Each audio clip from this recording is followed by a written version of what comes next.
Okay, good morning, everyone. Today we have Dr. Kai Xu, an associate professor of ours, an invaluable member, which I'm going to be quite probably sad to see him going to even better places in the near future. Very successful in his research, very successful in whatever he does, decades of experience in data science, with a PhD in optimization of database queries. Kai's success is not only on a very strong record of publications, but also attracting and participating in multinational externally funded projects. It is very interesting profile, definitely, and you can see his website with his name.me, or you can go to, if you Google on Kai's name and Middlesex, then you can see his own site and of course what we have at Middlesex. Kai he has multiple talents, but today he's focusing mostly on the web development to show aspects of courses on web development. As this is a dynamic training, feel free to ask questions to Kai, but also like you can together direct the session where it matters the most. A little bit of context also for Kai. I've sent it already on the email. The project is focusing on helping our Palestinian partners to provide curricula taught mainly directed for freelancers who would be in the field of IT. So the idea is that their students, it's not just teaching the students, but hopefully teach them in a way that they understand the possibility of actually working for big organizations remotely and so on. And web development is one of the areas where this skill set is really attractive. So yesterday we had a talk with the MDX Works as well, and I gave a talk on the MIS and how I teach the students as well. So it's not just the content, but how do we teach the students for them to understand what they need to do for a future career as well. Kai is going to show his content, good practice. We will share materials after the end of the week, so I will be collecting materials from everyone. Kai, just to confirm, do we have you in March, or are you I'm trying to figure out what is the state of, because we're going to have a visit from our Palestinian friends in March 23rd, and I was wondering if you're going to be on campus or you're going to be gone by then. Yeah, I'm still around, but okay. Yeah. So I'll be around until the end of March. Okay, brilliant. So okay, it's going to be your last week. We'll try to, of course, what I've done is like I've extended to Kai an invitation to participate in overseas trainings as well, and perhaps to join us depending on the needs and his availability as well. So it's quite likely, apart from March, you may see Kai, depending on his availability, to be on location in Palestine or in any of the other locations that we will have for trainings. But again, this is something to be organized. Again, Kai, thank you so very much for your time for these two sessions. And the floor is yours. You can start. Thank you. Okay, yeah. And thanks, George, for the introduction. And sorry about my voice, and it doesn't work very well today. But I think I should be able to cope. Yeah, and as George already mentioned, and my background is mostly in data science, but also I'm interested in programming. So this is a module just learned out of my hobby and not directly related to my research, but also I think there's a strong need from the industry, which I think fits, and the background George just mentioned quite well. Also, the other things I want to mention is, again, as George mentioned, I want to run this as a very interactive session, so not me talking all the time. And this is actually usually how I teach as well. So I really want to have more interaction sessions and maybe questions. I might give you some tasks to do as well, and just to get a feeling of the different things we tried in the module. So can you see my screen okay? Yeah, the screen seems fine. Yes. We can see the module overview. We can see the question moving around. Okay, yeah, good. And so I'm gonna just start now. So this is actually the title of the module. And as George already mentioned, it actually is mostly about web development. But what we were trying to cover in the module is actually to and cover web-based mobile app development. And so partly this is geared towards the students' interest because there's certainly a very strong interest in app development. There's many different ways to develop app. And so the way I covered here is mostly web development based using JavaScript. So therefore the title. So obviously I didn't plan to go through the entire module, and not possible within a day, but also probably not that useful. And also actually, before we start, and I was hoping, say, maybe we can quickly go through the room, just everyone do a quick introduction. And I just need to, I get two things, it's quite important for me to know. And one is, what is your current experience or knowledge in terms of web development, JavaScript or backend, and also app development? And then related to that is, and what is your need? What are the things you think useful to know in terms of helping to train the kind of freelancers I think George mentioned? I didn't expect that many, and I was expecting a smaller crowd, but I think given that we have a whole day, and I think we still have the time to do that. And would that be okay? And just a quick introduction of what you are and roughly where you are currently in terms of the background, in terms of web development and app development. And it doesn't matter, I think, so some people may have no experience at all, that's completely fine. And when I first started, I don't have experience, and I'm not an app developer myself. Okay, may I suggest, sorry for interruption, because we have 23 people. If you want to go around the names according to the way you see them, because otherwise they will not know who you expect them to talk. And some of them may not be able to be responsive. Some people are multitasking as well. So I'm just saying from the experience of the previous sessions.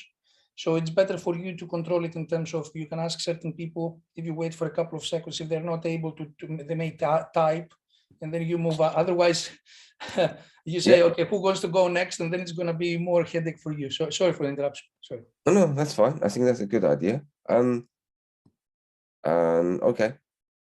So again, so I think maybe a couple of you are coordinators as well, and I'm not exactly sure.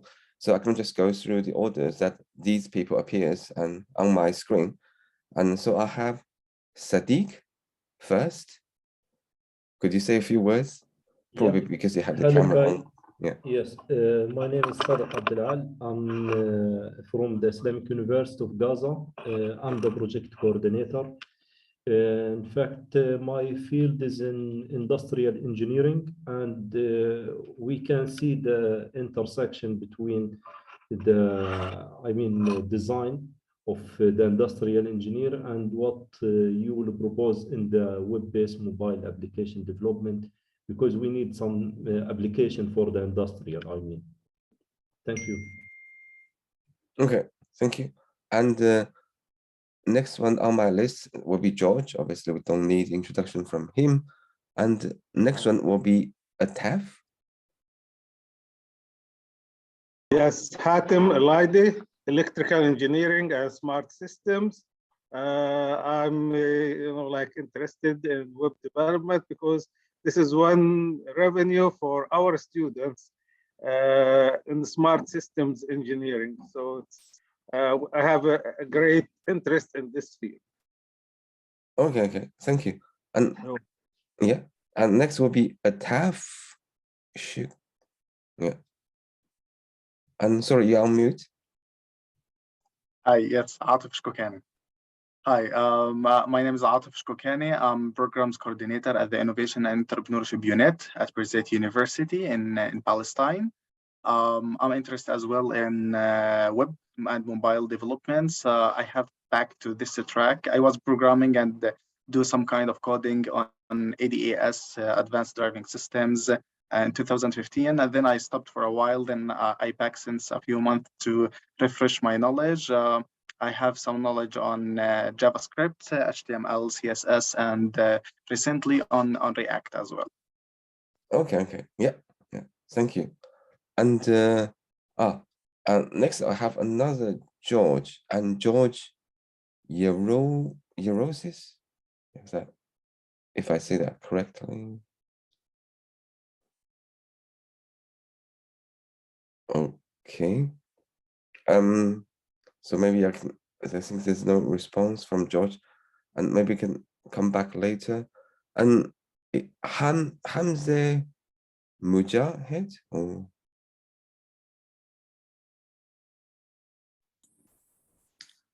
Hello, you hear me? yeah, I can hear you fine. Yes, I am computer engineering from Al-Quds Open University.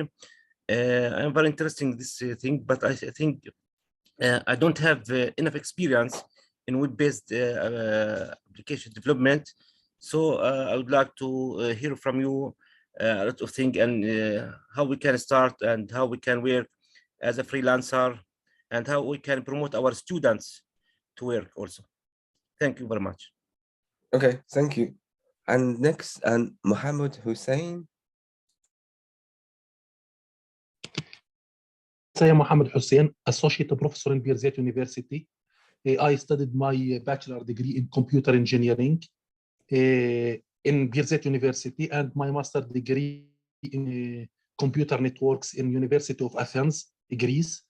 After that, I did my PhD in Toulouse in France, in the same area in advanced computer network and wireless networks. After that, I come back before 7 years to Birzeit University. I have a solid knowledge in web development, in JavaScript, in Java, object-oriented programming. So I am interested in such topics.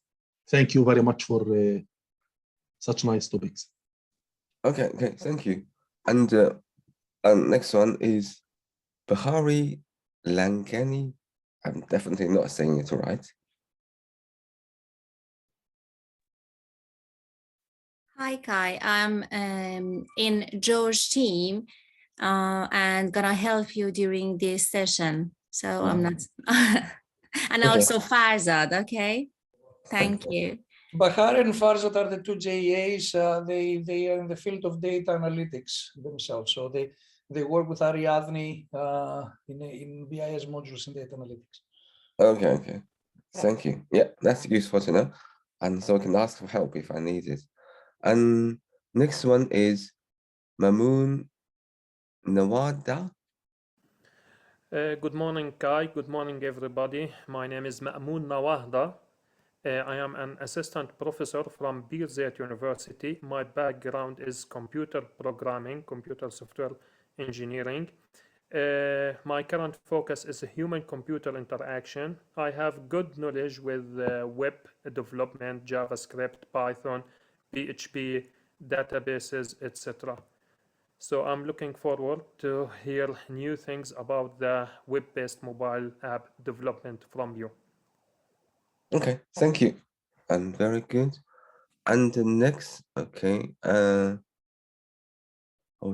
skip for that. And Wessam Ashur. My name is Wessam Ashur. I'm a professor of computer engineering at Islamic University of Gaza. Sorry, slightly difficult to hear you. Sorry.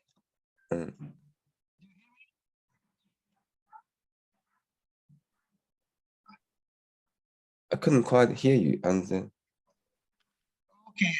I'm professor of computer engineering at Islamic University of Gaza.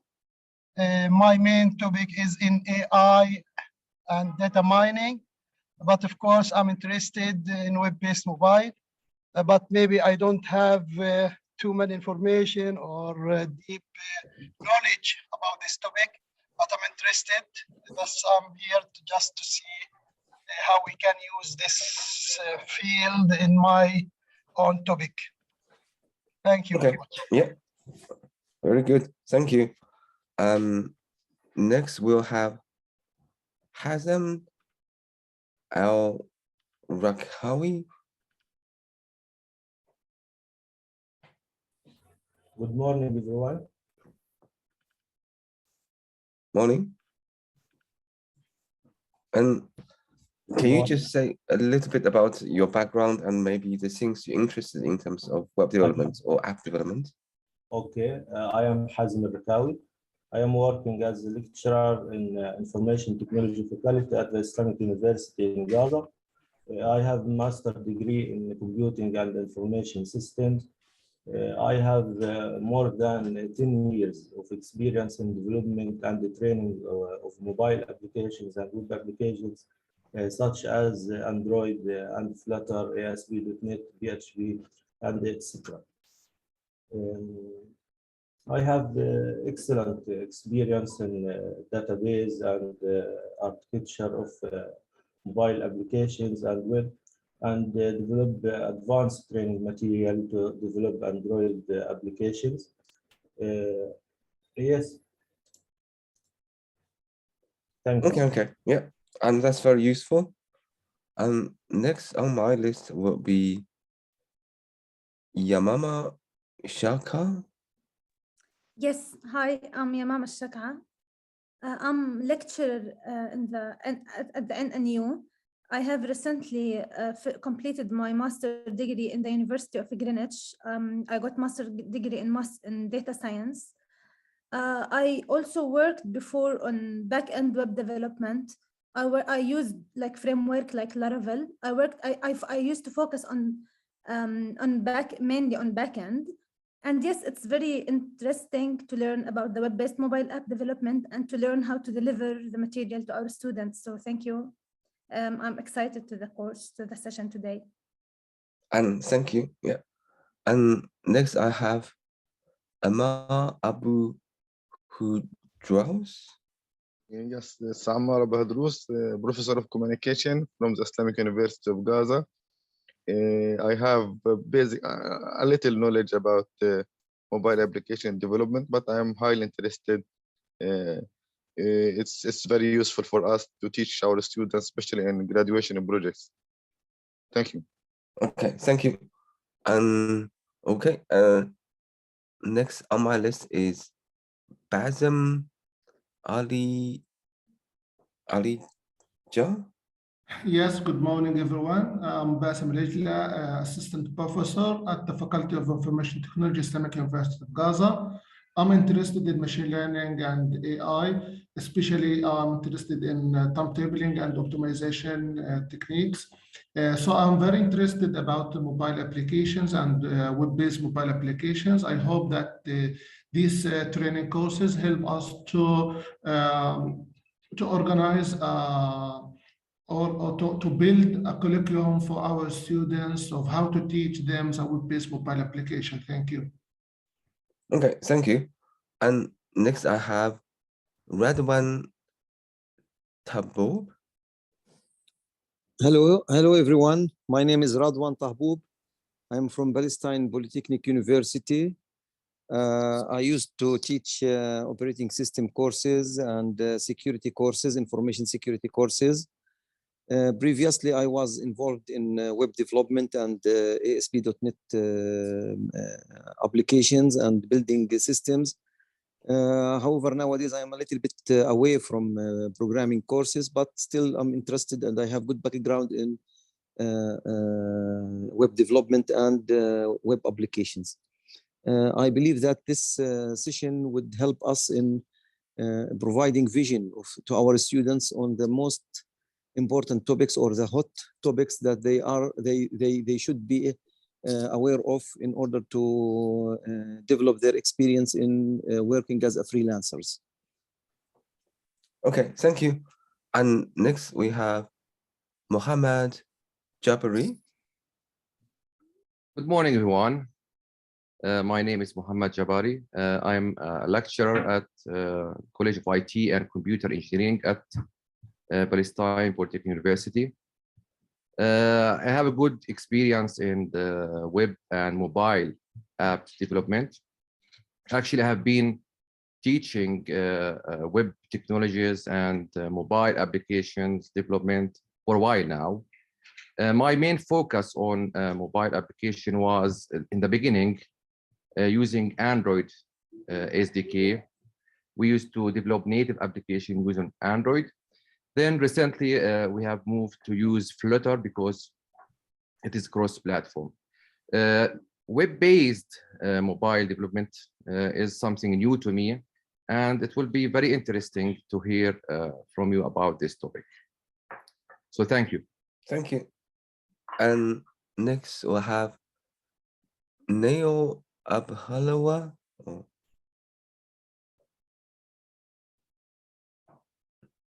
Or maybe I didn't say it quite right. It's Neo now or?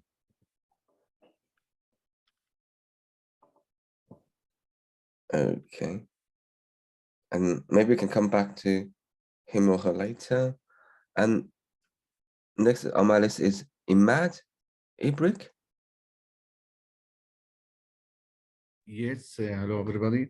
I am a specialist in electrical and energy sector, but we highly interested in web-based mobile application development because it's very important for us also to control and monitoring of consumption and data collection from different applications. Therefore, we are highly interested on this subject. Thank you. Yeah. Okay, almost there. And I think this is the last we haven't covered yet is Well Takarori or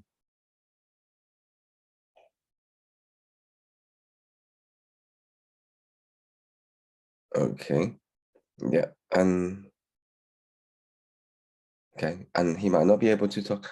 And okay, thank you very much for the information. That gives me a good idea of your background. And looks like we have a very diverse background here. There's people who are very familiar with app development or web development, but there's also quite a few people from, say, not from, say, the active computer science areas, but in the related areas. And nonetheless, they still have a good interest, I guess, interest in this topic. Yeah, and so as a result, I think I'll try to go maybe into a little bit depth somewhere, but mostly I'll stay relatively, how do I say, not too much in depth in technical things, and which you can spend time look at the slides later on. There shouldn't be any problems. And okay, so we're gonna and actually, so we might have a break and at 1.5 hours. So we already spent about half an hour. So we're gonna have a break at 10:30, or roughly when that time depends on the progress, and maybe for 15 minutes, and we'll come back and the lunch break. And also, yeah, I realized maybe you're not in UK, so your time might be slightly different, but roughly we'll have a break and in about 1 hour and for 15 minutes, and then we come back and until the planned lunch break. Okay, and so finally we can move on. And a little bit background as you think about the module, and maybe something I'll talk a bit more, and then I will talk to the students. And so, and this is a relatively module, and it only started in 2019. And so partly, and that's because there's a lot of need, or the feedbacks from the students, they are very interested in app development, and certainly was a very hot topics at that time. Okay, and since, because this is a more new module, and so I have been kind of updating the content each year, depends on the feedback from the students, but also depending on my own kind of observation of what's happening in the industry. And because this is very new, some technologies I picked, they're actually gaining popularity. And for example, the Vue framework, and which I'll talk a little bit more later on. But also there's other things we didn't seem to get as much attraction as, and I hoped to be. And for example, the native script framework. And so I kind of decided to drop them. So basically the module is changing every year. And actually I'm again making some more changes this year as well. Okay. Yeah, and I actually, so in terms of the slides and videos, and actually I created a GitHub website, and where I put all the lecture slides there. And so I'm quite happy to share it with you. And if you're interested, so if you're not sure what GitHub is, and that's completely fine. Actually, there was one lecture I planned just to cover on the GitHub. We will not be able to go through the whole thing, but at least we will be able to cover the basic concepts. And also, I recorded all my lecture as well, and actually every year. And so I put it on my YouTube. So I don't know what will be the best way. But anyway, and I'm not sure and what is the best way to show this, but I can share the link again as well. I can show you the lectures recordings from previous years. For example, I have all the lectures recorded from year 2020 to 2021.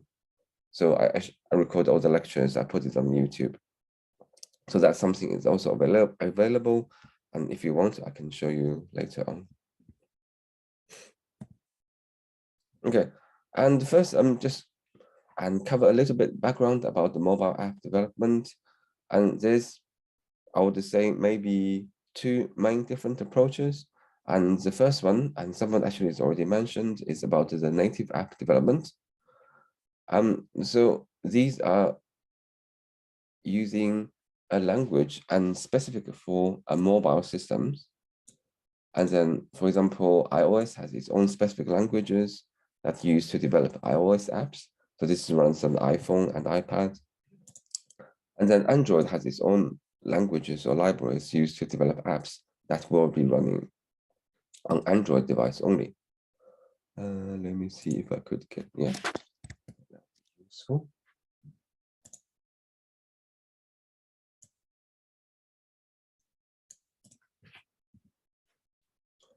Okay, and so as I mentioned, if you're doing native app development, and so it used to be you have to write something called Objective-C, which is a language developed by Apple, very specific to the ecosystems. And more recently, and so Apple also proposed a new language called the Swift. It's more modern and supposed to be easier than Objective-C. Still, so I personally haven't tried those, and so can't really comment too much, but certainly, and there's kind of quite loyal following of the Apple products. There's people who use nothing but Apple products, and these people, they want to do app development, probably would go down this road to develop something specifically for Apple device. Okay, and similarly, if you want to do native app development, and for Android, it used to be Java. And I think still mostly currently people will be still using Java to develop this. And more recently, and there's something called a Kotlin. It's not an entirely new language, and it's kind of like a flavor of Java, or maybe a slightly improved version of Java. And one way I usually, again, so I'm not expert in Kotlin or Java, but my understanding would be Kotlin is like the Python version of the original C. Python is kind of simplified and easier to use version of C. And that's kind of the relationship between Kotlin and Java. So it's still compiled to Java, as far as I understand, but it is simplified and makes it easier to use. So these are different languages. And there's certain advantages doing native app development. And so the app would have better performance when they're running on the device, and because they have the access to all these low-level features, hardware and acceleration, etc. And also, it's also have easier access to the hardware features. For example, and if you want to access, say, the cameras, GPS, or other sensors on the devices, and using these native app developments to have specific languages would have built-in access for these ones. And usually these supports are better.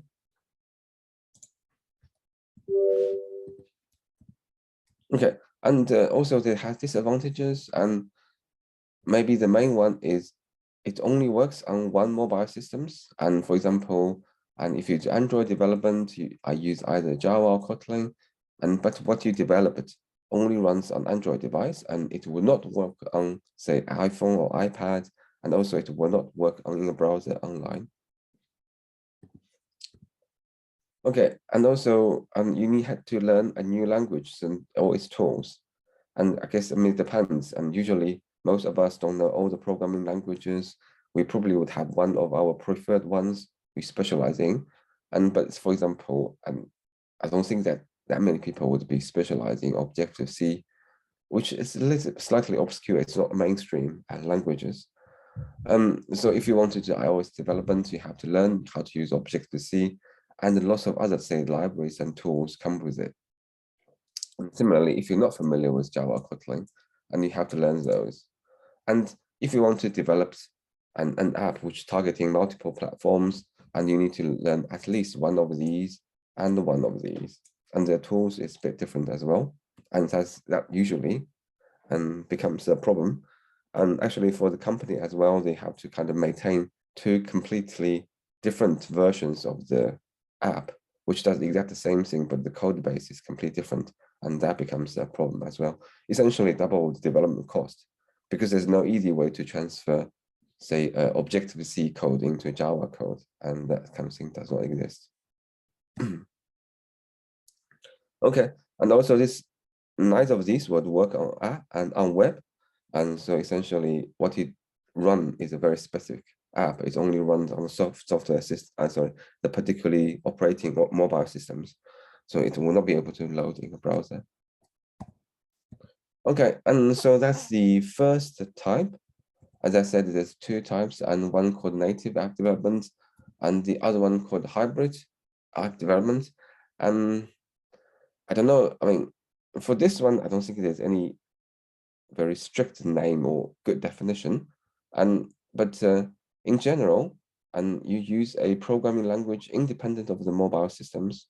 And so in this category, you are really free to choose the languages. And it's not limited to, say, the Objective-C and Java, as mentioned before.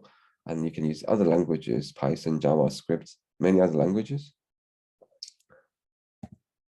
Okay, and certainly, and for this particular module, I'm covering JavaScript, and you can use some of the libraries to turn your JavaScript code, what you've written, into a mobile app. So, so these are some examples, and maybe the Reactive Native will be the most popular. So it's based on the React framework, and again, I'll explain what the framework means. And also Ionic is more based, it's kind of Google based. And so it's using, say, based on the Angular framework, and has much tighter integration with that. And in some sense, it's closer to Flutter. I think someone mentioned Flutter, and which is a library created by Google. And we can talk more about those later. But in general, I'm saying, so you can use JavaScript to develop mobile apps with the help of these libraries or framework. And you can use .NET or C#. And if that's your familiarity, you've done that before. So Microsoft bought this company. I don't know exactly how to say the name, Xamarin or something, which essentially allows you to write your app in .NET or C#, and basically Microsoft's own languages, and then turn into either Android or iOS app. Okay, and there's actually other libraries or tools allows you to develop, for example, in Python and other popular languages. And so in terms of advantage, and so once you develop, it will work both on Android and iOS device. So only you need to write the code once, and then these libraries will convert that each either into Android app or into an iOS or an Apple app. And the changes are just some settings. You don't have to change any code, maybe a little bit in the code, but quite limited. Mostly the code will remain the same. Okay, and really, you have the choice of the programming languages, and most of the popular languages would have some tools that allows you to do this, and so you don't have to learn a new one. Okay, and again, so for example, if you choose something like a JavaScript based, and because it's natively supported by the browser, so what you created would work and in browser as well. it's not, and this is not 100% true. And in most cases, you need to make some changes to your code, because if you try to turn into a native app, sometimes you have to use kind of platform specific components. For example, hold on, I can't remember now. The user interface elements is different. For example, they don't have, I think for Androids, they don't have, I can't remember. Okay, this is just a hypothesis, because maybe a button is not called a button in Android, and it just has slightly different names, and you have to change that. If you want to make it work on the app, you have to change back to call a button in your code. Okay, and obviously, there's nothing perfect, and always has disadvantages. And so one of the disadvantages is the app developed this way is slightly slower. And so partly because these things you wrote in, for example, in JavaScript, essentially needs to be converted into a language that is, say, either Android or iOS can understand. So there's a conversion process, and also these libraries or tools is not as optimized for a particular system as the native development tools. So for example, the reactive native is not as optimized for, say, iPhones as, say, the Objective-C or Swift libraries, partly because they don't have the same knowledge. And so as a result, there will be slightly penalty in terms of the performance. But given now that the mobile device itself is getting faster and faster, and the difference between the two is actually very small, as from the user perspective, in most cases, they probably cannot even detect the difference. Okay, and this is something a little bit specific. And so in some cases, and you might need additional plugins to access the hardware features of the mobile device. And we mentioned before, the advantage doing the native development is you have very easy access to all these hardware features. And for these ones, it's a little bit harder, and especially for, say, Android ecosystems, because every mobile makers has their own phones, so they can use different type or variation of the same sensor. And so you need different support to be able to access those. But again, and so this is getting better and better.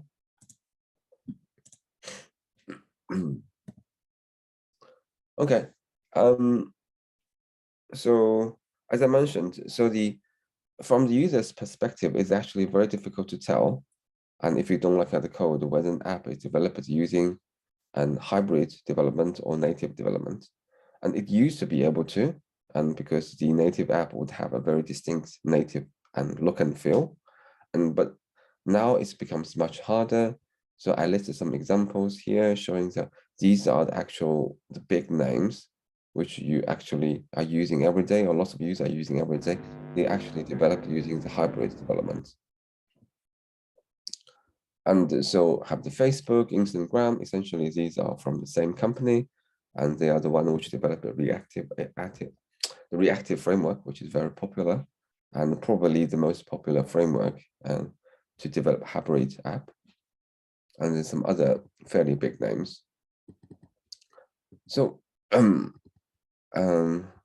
okay, and so there is a kind of big demand from the market in terms of people and knowing this kind of skills.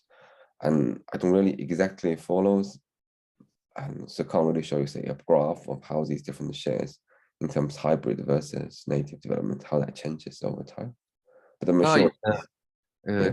Can I add just one disadvantage for the hybrid approach for mobile development? Yeah, yes, please.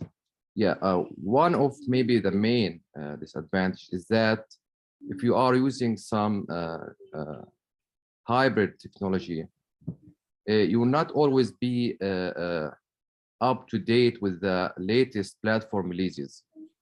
Sometimes you need to wait for a while until your technology that you are using is catching up with the latest release and updating their library or bridges. So for example, every while, or every maybe month, Android and iOS will be releasing a new platform version for iOS or Android. Now, all the hybrid technologies that they use to develop mobile application need to update their libraries and tools to catch up with the new features that was or were released by the latest platforms. So you will not always be up to date to the latest features that a platform will provide. While if you go native, of course, you will have access to everything, to the latest features and also to the hardware and all the sensors. Maybe that's another disadvantage for a hybrid approach. And yeah, and thanks. And actually, I really hope you could like join or jump in anytime, and you can either just jump in or you can use the raise hand button. I really want to just be a bit more interactive, and I know if you have questions or you have comments like this, and which is very useful. Oh, keep getting people coming in. Okay.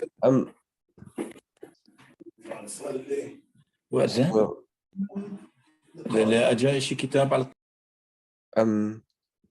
what I will do is, so in terms of this particular module, it's what it covers, or what's covered in the module, and including in terms of more advanced web development. And so when I say web development, I mean is the more fundamental level would be look at the HTML, CSS, and the basic JavaScript. So if you're not familiar with, say, the HTML and creates a web page and adds text and pictures and our videos onto the page. The CSS adds some formatting, so you can change colors, fonts, layout, and then the JavaScript do the interaction part. So you can write some code, do some, for example, create some animations or graphics or some, say, interactions. For example, user can mouse over and it will change the display of the page. Okay, and then some more advanced ones, very much focused on just only the JavaScript part. And there's many different frameworks there. These actually are not absolutely necessary. And you can do very advanced JavaScript development without using any of these frameworks, essentially just libraries. But usually people do, because that makes life a bit easier. You can write much less line code to achieve the similar functions. And then for this particular module, I picked the Vue.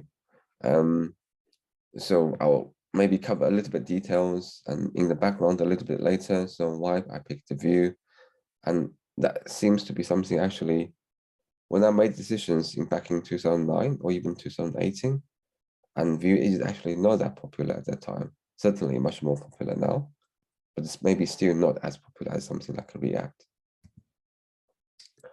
Okay. And also I'm going to cover not just the front end and also back end as well. And so essentially what the student, after students complete this module, and what they can do is actually becomes what's so-called a full stack and developer. So if you look at the job acts, sometimes they would say we want front end developer. So that's developing the things that will be running in the browser. So this is the people who will be using framework like Vue or Angular or React. And there's also backend developer, which would be working on the servers or the database. And there's also the so-called full stack developers. So these are the developers who are aware of both. And so in this module, we also cover the backend.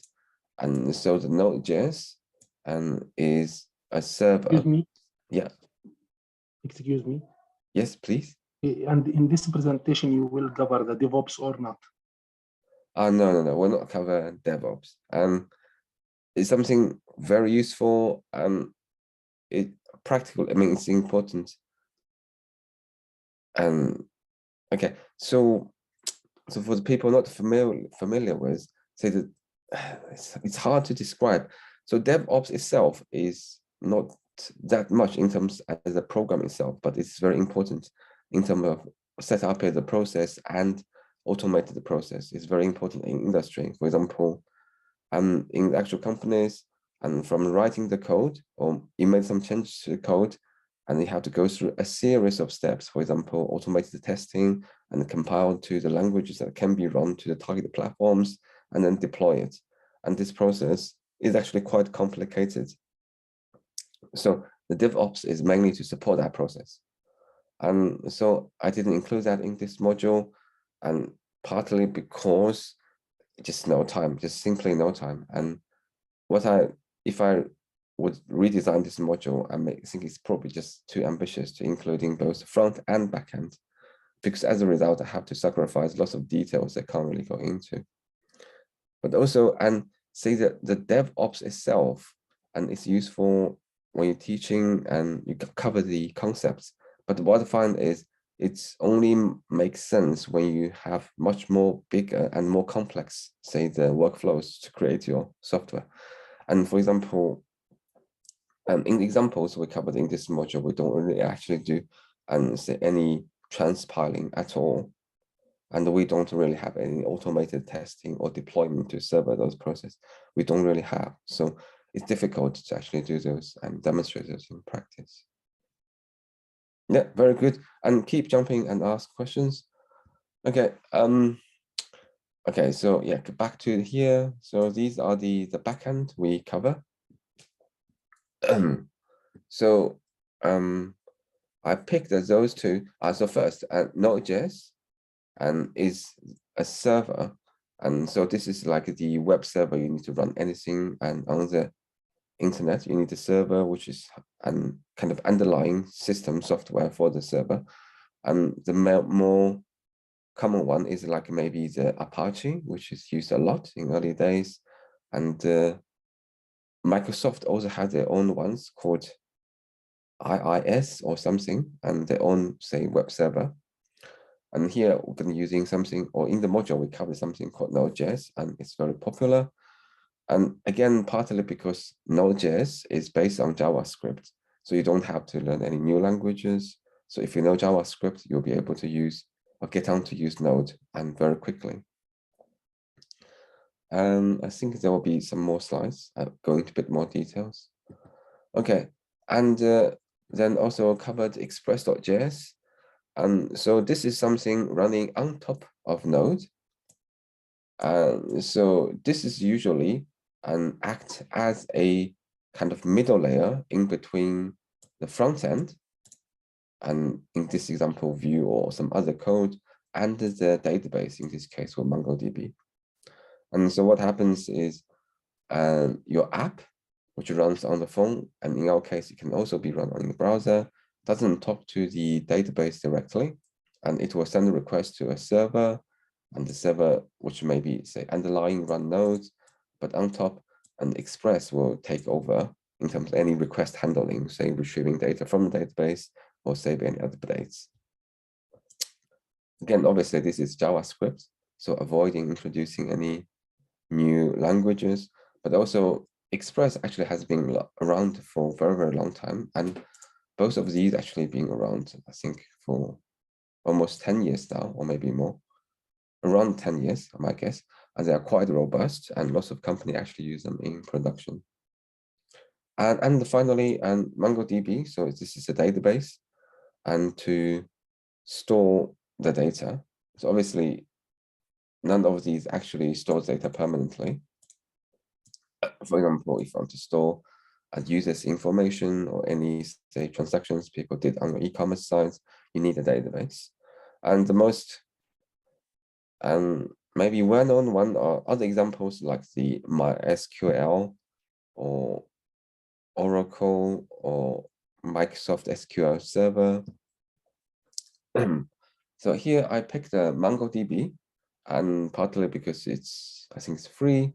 I'm not sure if it's open source, but also it natively supports something called a JSON, and which is a way to save data used in JavaScript. And so JSON is something kind of similar to XML, but a little bit more flexible. And also it's natively supported by the JavaScript. and so it's used a lot in most of these apps and or websites or web apps. And then in terms of the more traditional database like MySQL, SQL Server, they don't support JSON natively. They designed based on this data model called the relational model, which essentially is a spreadsheet. You have rows and columns. That's their basic model. Most of them would support JSON by now, but JSON is not. JSON is more like XML. I assume most of you would have some concept, and which is hierarchical. You can have one level of concept, and inside you have another level, and go on, so forth. Okay. Yeah. And so we also covered progressive and web apps. And so this is actually kind of a technology, hopefully we can get to before the end of the day, which actually would be able to make the app run on the phone, and you have the look and feel almost like a native app, something you would install from, say, the Google Play or App Store, but it actually is not. And you can actually just download it and run. And in the backend, it's just a bunch of JavaScript code. But also, and it has most of these features of a native app. For example, you can add a shortcut to the home screen, and it runs offline as well, just as a native app would be. Okay, so these are actually the main technologies. I actually used to have something here as well. So I used to cover a particular library called NativeSpeak and script that would actually turn whatever you wrote in JavaScript and into an actual native app. And the main difference there will be, say, for the native app, you will be able to, for example, submit it to Google Play and people can search and install from there. And I removed that part, and because the particular library I picked, because it had to work with the framework I picked here, wasn't that popular. So in the last 2-3 years, its popularity doesn't really kind of pick up that much. And also currently now, at least for Google, and it allows you to package the progressive app into a native app and then you can submit it in the Google Play Store as well. So really there's little need anymore. Anyway, again, that's just my personal preference, and some people might still think the turn into a native app will be the better way to go.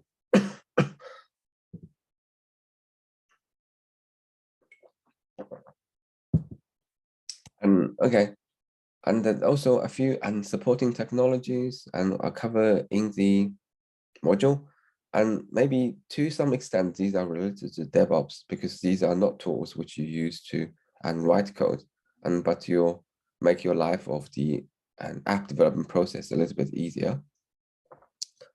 Yeah, actually, the first tool it's covered is called Visual Studio Code, and I probably will talk about a little bit more later.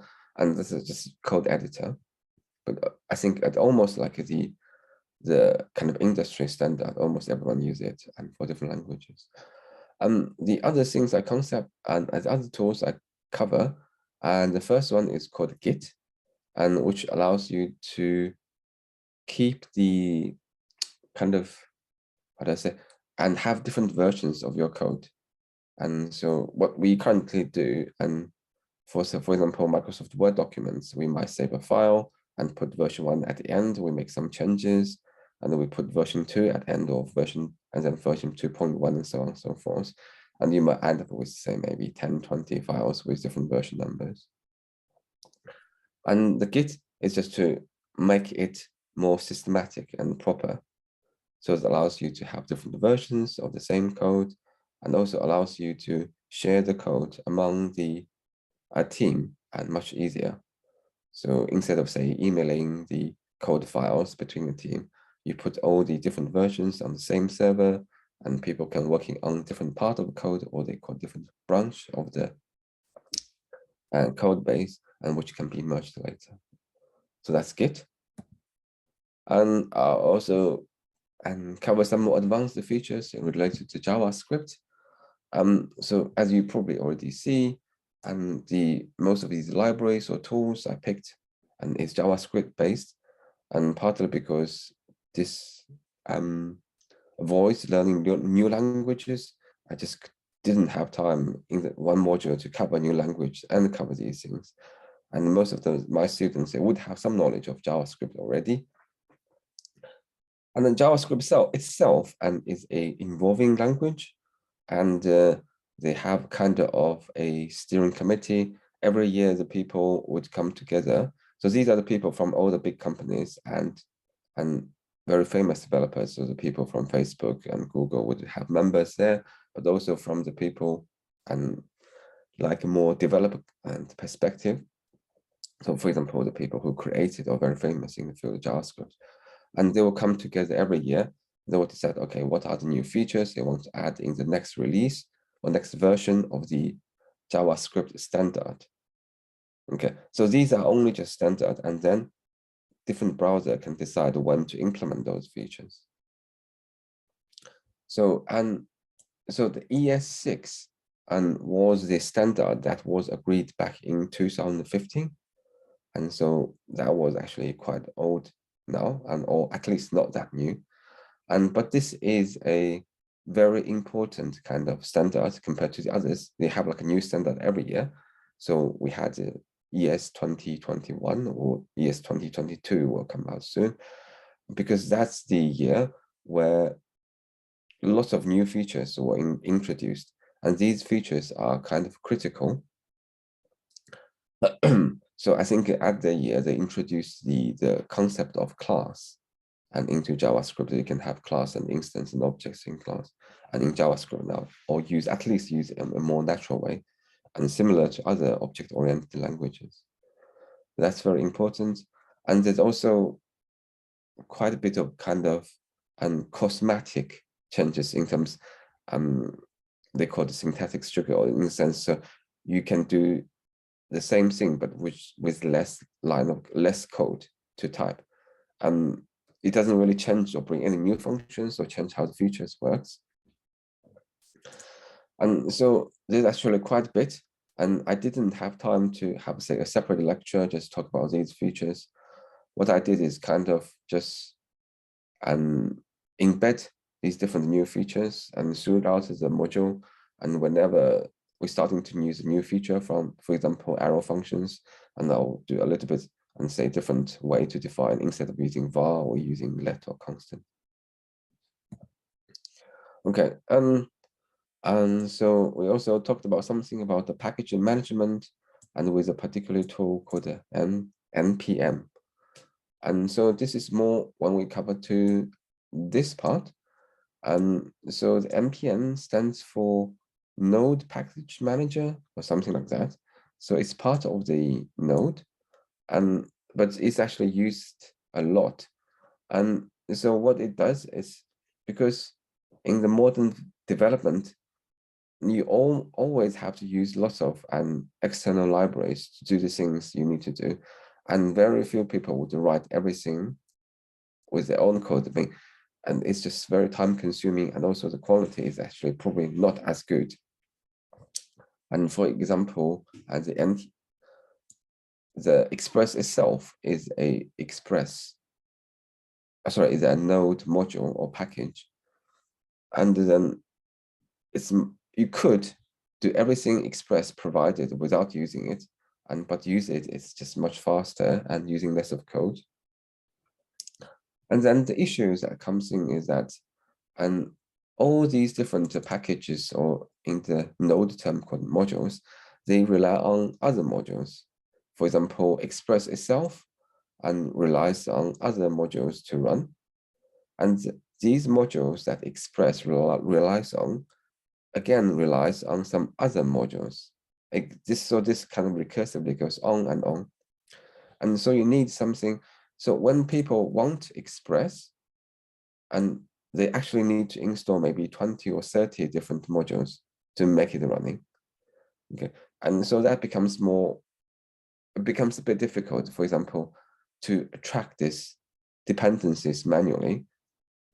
So you need to know, okay, what modules Express needs, and what modules these express dependency libraries needs, and what modules the dependencies needs, and so on and so forth. So that's where the package management module comes in, and it would automatically install everything that's needed to run Express. So when you give a command to say, I want to install Express, it will install you maybe 20, 30 modules, including all the dependency needed to have Express running. And so this is actually used beyond the node. And so it just in local development, people would use the NPM to manage and all the different libraries they need. Okay, and again, so this might be related to maybe say DevOps, and it's called the REST API testing. And so maybe I'll first maybe briefly explaining in terms of REST API, and that's a common way and for the communication between the client and the server, or between the programs. And so basically API means communication between the programs. And so it's the opposite of the interface between user and say any software. And between the programs, you don't need to see anything. So you don't need to see a command line or graphical interface, you just exchange data. And so REST is mostly to exchange data between the server, in this case will be the node, and the front end, in this case will be Vue. They need to change data. For example, when you do a search on Google, you need to send a request to the Google server, which including the particular search terms you want to do. And then the server would send a response back, including the results, which display in your browser. And so that's kind of the REST API. And in this module, the user, the student will create their own server APIs. And then one part of this is actually do testing, and it can get tedious and time consuming. So we introduce a tool called the Postman, which allows you to do this, basically make the testing a little bit easier and faster. For example, they can repeat a test without have to manually type it every time. And they can also say run a set of tests automatically to altogether rather than say run individually. Okay, sorry, I think I threw lots of different concepts. If you haven't done any web development before and might feels like a little bit overwhelming, and that's completely normal. And so hopefully I would go into these topics and in a little bit more detail with the time I have in the rest of the day. But also feel free to jump in anytime, so I can, any particular questions, I can provide a little bit more background or explanation. I have a question about the progressive web apps. Mm-hmm. So you mean we install the app as any other native app and we run it on the web? Okay, so yeah, a very good question. So what you do is actually, and you don't need to install it and from say a Google Play Store, then you just need a link, and you would have the options to install it as locally as they called just called PWA, I think in most cases.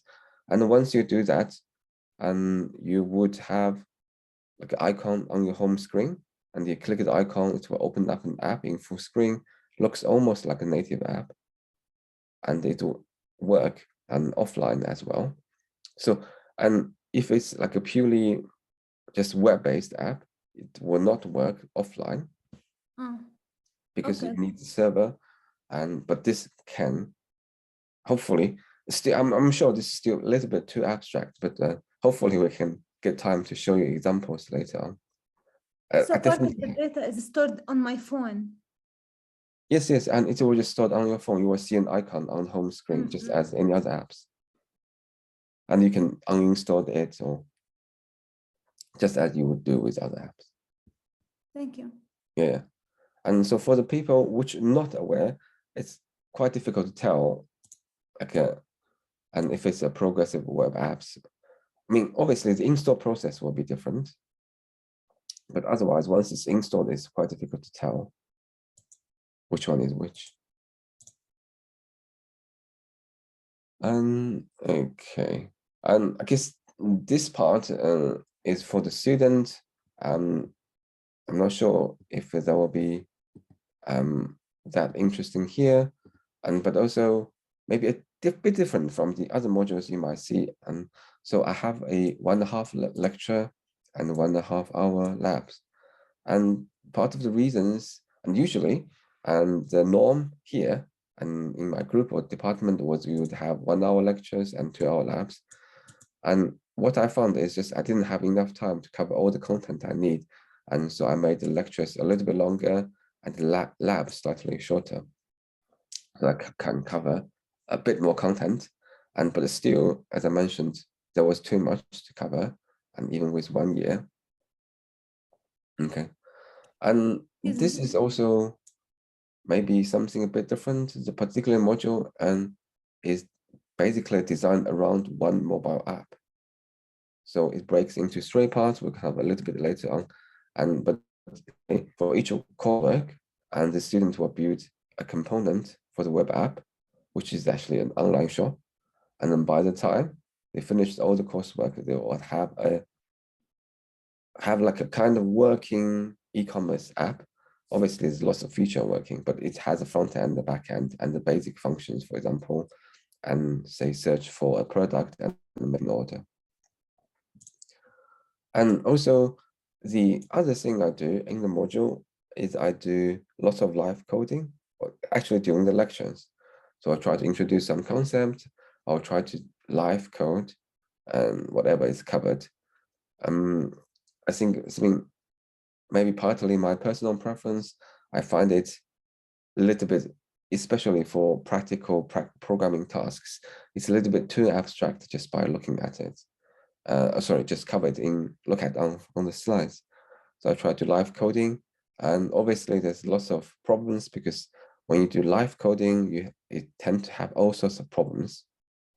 Can be errors in the code, could just be your system has some errors or missing libraries, or it just things doesn't work.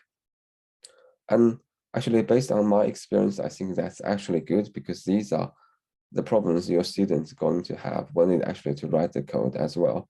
And we will try to actually solve them live. And during the lecture, they actually to see how to solve these. But downside is sometimes it can becomes you can kind of get stuck because certain things you just couldn't quite figure out why it's wrong, why it's not working. It's all completely fine when I prepared the slides last week and when I'm doing a live demo, and it just wouldn't work. And then you have to kind of push back everything else. Okay. Excuse me, I have a question. Yeah. Yes, please. What prerequisites you expect from students in order to be able to cover everything in 3 hours?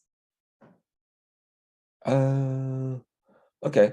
And so for the lectures in the labs, so for example, the lecture is really the students just follow along. They will do whatever I'm being told and typing on my computer, and they can see. And when I'm sharing screen, so they can just try it out on the computer. And sometimes they might even jump in and say, I have some errors and can you help me with that? For that part, all they need to learn is just what have been covered in the module so far. And similarly for the lab exercise, for the lab each week, I just cover or give you some practice of what has been covered in the lecture that week. So there's no any additional knowledge needed for the lab exercise either. But for the entire module itself, I would expect the students, so this is the 3rd year module, so I expect the student will have taken the 2nd year web development module, and which is actually compulsory. And so unless, for example, the student is transferred from a different university, and they would have done that, so they have the basic idea in terms of the HTML, CSS, JavaScript, and a little bit MongoDB as well. This makes sense. Thank you.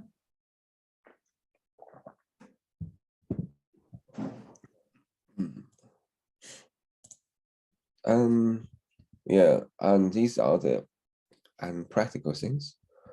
And so for the last 2 years, and all the lectures are online.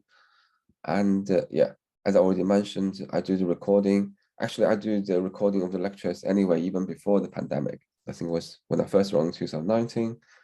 The students basically can just watch it afterwards. And because from my experience, lots of the students actually cannot attend the lecture. And practically speaking, some of them have to do part-time jobs, which always takes the priority. And they would choose to skip the lectures if, say, the work job. And need them to be there. And so have the recording online, at least allow them to catch up. And so that's usually, the feedback is better than just say, look at the slides after the lecture. Okay. Yeah. So this is just about in terms of running the labs, and we're doing that and both online and the in-person. I think for 2020, we did all the labs online, which turns out to be okay. Obviously, not as good as doing it in person, but at least because most of these are just programming, you can kind of sharing screen, and it was okay. It's doable. And I don't record labs because, and partly because the students' involvement, so we don't want to capture anything about students, which almost impossible when you have interaction with the student. And also there's not that much things there to cover or to record anyway. The students are the work, and I really encourage the students to work in the group. And partly just because I found it difficult for me to, as one person, to meet the needs of or answer all the questions every student have, even you only have maybe 20 students in each lab. And so I kind of force them to form into groups. And so people can, as the students can discuss or help each other within the group. And of course, if they can always come back to me if there's anything they couldn't solve as a group. But obviously those more simple things like, okay, where can I find the requirements for the coursework, etc., will be already solved within the group. Okay, and so this is the schedule of the module.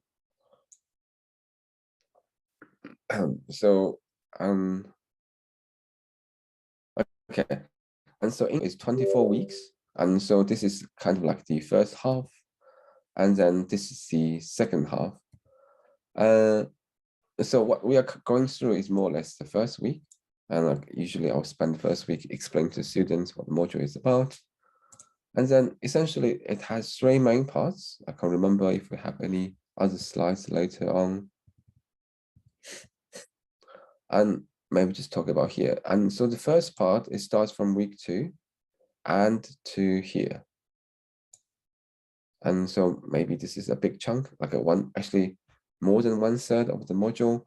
And so this is mostly talk about the front-end development. So we're developing something which will run the browser that user can see, and using Vue. So you can see, and most of these lectures are about Vue. And these are the Vue, and the intersection is also actually Vue, and similarly here. And here I have one separate lecture talk about Git, and which I mentioned briefly. That's the tools for the version control or the versioning of your code. So that's kind of like the first part and of the module. And then from week 9 on, I move on to the backend, and we mention Node, Express, Modelware. So actually most of the lecture is about the Express part. And so we're routing the feature in Express, and the fetch is the front end. How do you send a request to the server to say get data or retrieve data? And so this goes all the way until here. So actually this is roughly where we are now, and for the current group of students I'm teaching now. And so by the end of the coursework too, and the student would have built some backend. And we actually, I didn't mention this, we put the backend on a service called Heroku, so it'll be available online, then allow the users, so other students, to have their apps running online. Essentially, if they just send the link to other people, and they will be able to just open the link in the browser and it will run online. Because nothing will be run from their own laptops, and both the front end and the back end. And that's what Heroku is for, the back end, to allow it to run online. So that's the second part, and this is the third part. And as I mentioned, so we talked about the progressive web apps, or the PWA, and then we covered more advanced the topics in terms of the view. So these actually are necessary. These are the things which is required when your app's getting bigger, or when you want to have a more kind of modular approach developing apps. So when your app is 20 lines of code, that's completely fine. And when your app is 20,000 lines of code, you don't want to put everything in one file, and you want to build a structure. Ideally, you can easily swap out, say, a certain part of the code and replace it without affecting or changing the other part. And this is where the component comes in, and which is natively supported by the Vue. And the component almost like building your own libraries as well. And you can create maybe a button and as a component, and you can reuse it in all the other parts of your app. Okay, these parts are actually new. And as I mentioned, the module itself is being like constantly updated. And one of the changes I introduced this year is to actually taking out the native script library. And that's a library which actually would convert to your PWA or FSC based app into something runs like a native apps for the Android or the iOS. The particular libraries I picked, and it has to work with Vue, and my observations is that particular library doesn't quite get that much development in the last 2-3 years, and also there's not that much demand and from the industry either. So I decided to not include it anymore. And also given, say, now you can almost just say put a PWA into a Google Play. So you don't really need to convert that into a native app before you can put in. But again, that only works on an Android. It doesn't work on the iOS yet. Apple doesn't like PWA, so it doesn't really allow it into the App Store. So I've just been covering some more advanced components relating to the framework itself. And so you can see that these are all TBC there, and which haven't quite, I still have to complete those slides. Okay. Excuse me, I have a question. Yes, please. Is it possible to access the slides and recordings of your lectures? Yes. So the slides are online. So I put them in a GitHub repository. And so I assume you can still see the page. And so I have a repository file, and it has all the lecture materials. Yeah, maybe that's something useful to share as well. So here, actually including the source file, actually I prepared all my lecture slides and using Markdown. I'm not sure if that makes sense. It is a tool for slides? No, and Markdown is a language. Markdown language. Okay, got it. Yeah. So it's like a variation of HTML, but you can actually use that to create slides as well. So the source file is there. I also have the HTML version, and which is what you are currently seeing in the browser. So this is kind of the HTML version of the Markdown, and also the PDF file there. So these are all in GitHub repository, which I can share with you. I didn't make it public because, and I don't want the student to get there. I make changes and etc. So it's not public? No, it's not public. And so if you just send me drop me an email with your GitHub and username, and I can share with you. And I think I also included the examples as well. For example, here would have a demo folder. Actually, this is the code we used in the lecture, so you can see the codes there. And you probably see code here as well. And also in terms, you can also see the lecture recording. So this is actually on on YouTube. again, it might be easier if I just send you a link. And let me make this bigger. Hope we can see better now. And for example, you can see this one, and it says CIT3145 web-based and app development 2021. So these are the lecture recording from this year. And so from week 1 to currently week 15, and that's what we up to now for this year. So this is actually already in 2022. You can see, okay, so I should have one, yeah. So this is the recording for 2020. So it has a more complete recording of everything we covered in that year, and so on and so forth. Again, if you're interested, I can probably just send you a link to the playlist, so you can just see the video there. Yes, perfect. Thank you so much. It will be very helpful. Yeah, and just send me an email, or I can maybe provide it together with the slides. Okay. So this is a reading list. So that's where we listed the books. I think it's useful to show you here mainly just the books we used. Obviously, I didn't design all the lecture slides from scratch. I think that would be a bit too much. Excuse me, Iksan. Yes, please. In RESTful APIs, how we can access the Mongo database? We will use the JSON object. Yeah. Using RESTful APIs, how we can use RESTful APIs with Mongo database? There is a constructions, or it is an easy instructions for connecting the RESTful APIs with Mongo database. And okay, so so this is actually something we'll cover in more details probably later in the afternoon. We'll get onto the backend part, and the general idea would be okay. Let me find a picture, so maybe that will make it a little bit easier. So we're gonna definitely talk more about that later.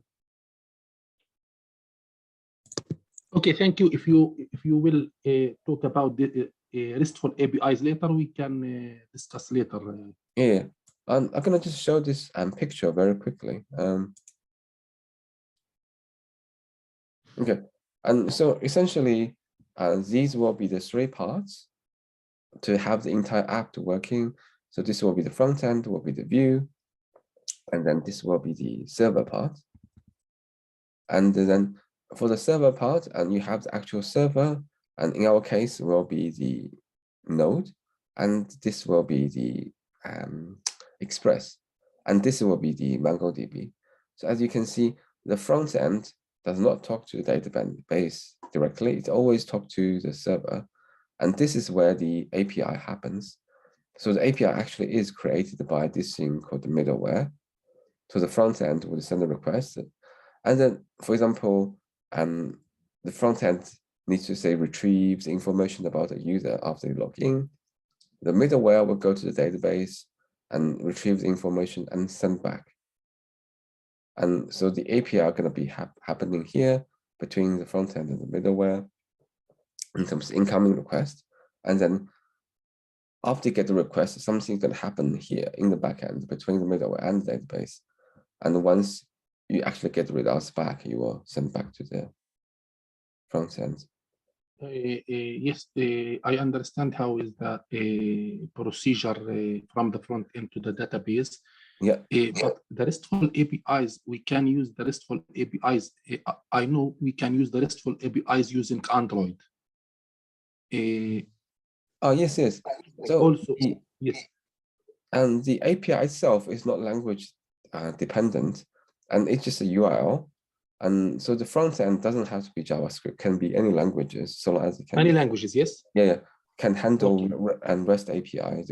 If they can send a request, that'd be okay. So it can be JavaScript, Python. So we can use it for example, with iOS, with the Flutter, with the Android.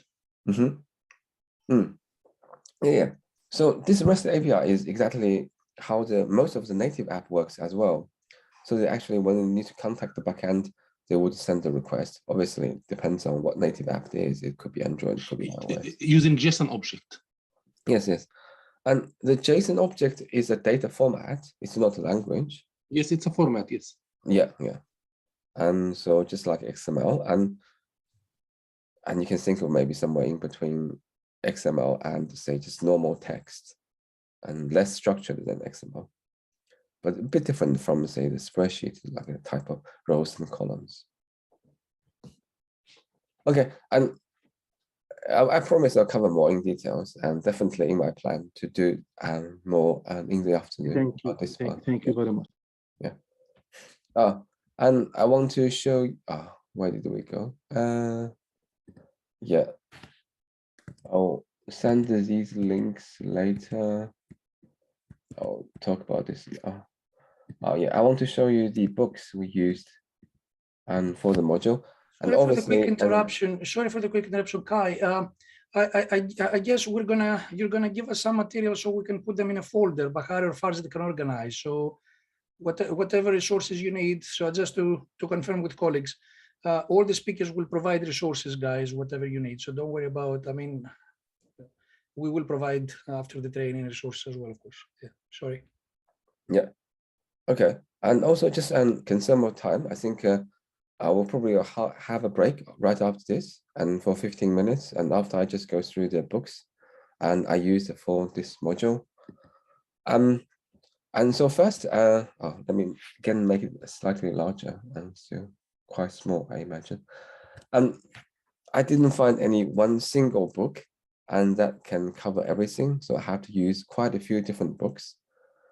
Okay. And so there's okay, and also again just my personal opinions and what it turns out, and I'm always using the books from Manning's.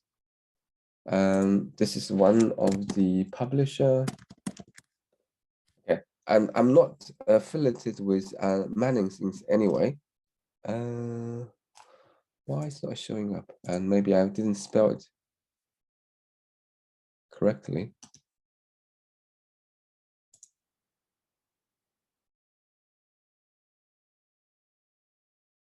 It doesn't.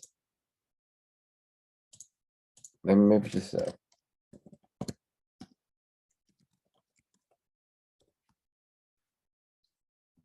Manning. There's no S. Okay, and so, and personally, and I always say, for example, and if I want to find any books covered, for example, in Node or Express, there are so many of them, and from many different publishers, and this is less so in Vue, but still quite a lot. And what actually I did end up with is I always find, and the book I choose to use is coming from Manning's, or no S, just Manning. So that's just my personal experience, and maybe will help you in terms if you want to pick any textbooks. This will be a good place at least to have a look. For the Vue part, and I picked a book and called Vue.js in Action. So that's the one I picked, and this is actually not that recent. It's published in, I'm not sure if you can see, and September 2018, but partly because Vue, the framework itself, is very new. I don't think it's like a 5 years. I think it's like maybe 5-6 years old, something like that. The latest version is already version 3, and this book is certainly published before that. But I think it's very well written, easy to understand. It covers version 2, and there's nothing really that important new in the version 3. And there's features in version 3, which is mostly just advanced features. And if you only has 1 year, a module to cover, they probably would not be able to notice any difference. And so that's the book. And I picked for the front end. Yeah, so it's loading some chapters. if you can see, actually, I was not able to cover the entire thing. And for the first coursework, I can only cover up to chapter 5. And then I'll come back to this book later on in the third part, the more advanced topics about the module. And we talk about components that starting from like part 6 or 7. And so certainly there's a lot of content there. And if you need to, I think this book itself will be probably enough to fill an entire module, depends on how long your module is. That's the first book. So the second book is the Express.js in action. And so this is a book for the backend part. So I mentioned the Node, Express, and MongoDB.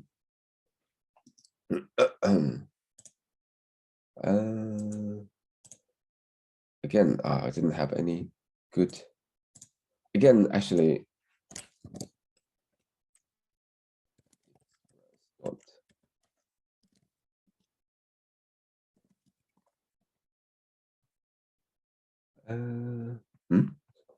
did I misspell the name or? Okay. Google will be better. Okay, so there's no .js, just Express.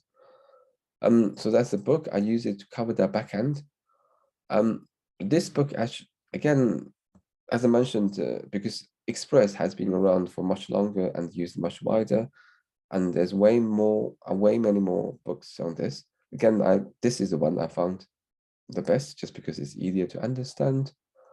And this book actually is even older, published in 2016. But for me, I think it's actually completely fine.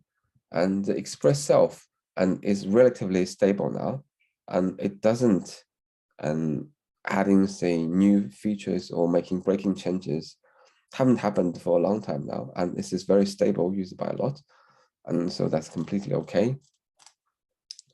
And as you probably have guessed, I wasn't able to cover the whole thing at all. I think probably again maybe up to chapter 6, so the first 2 parts. That's what I covered or used, and for the backend part of the module.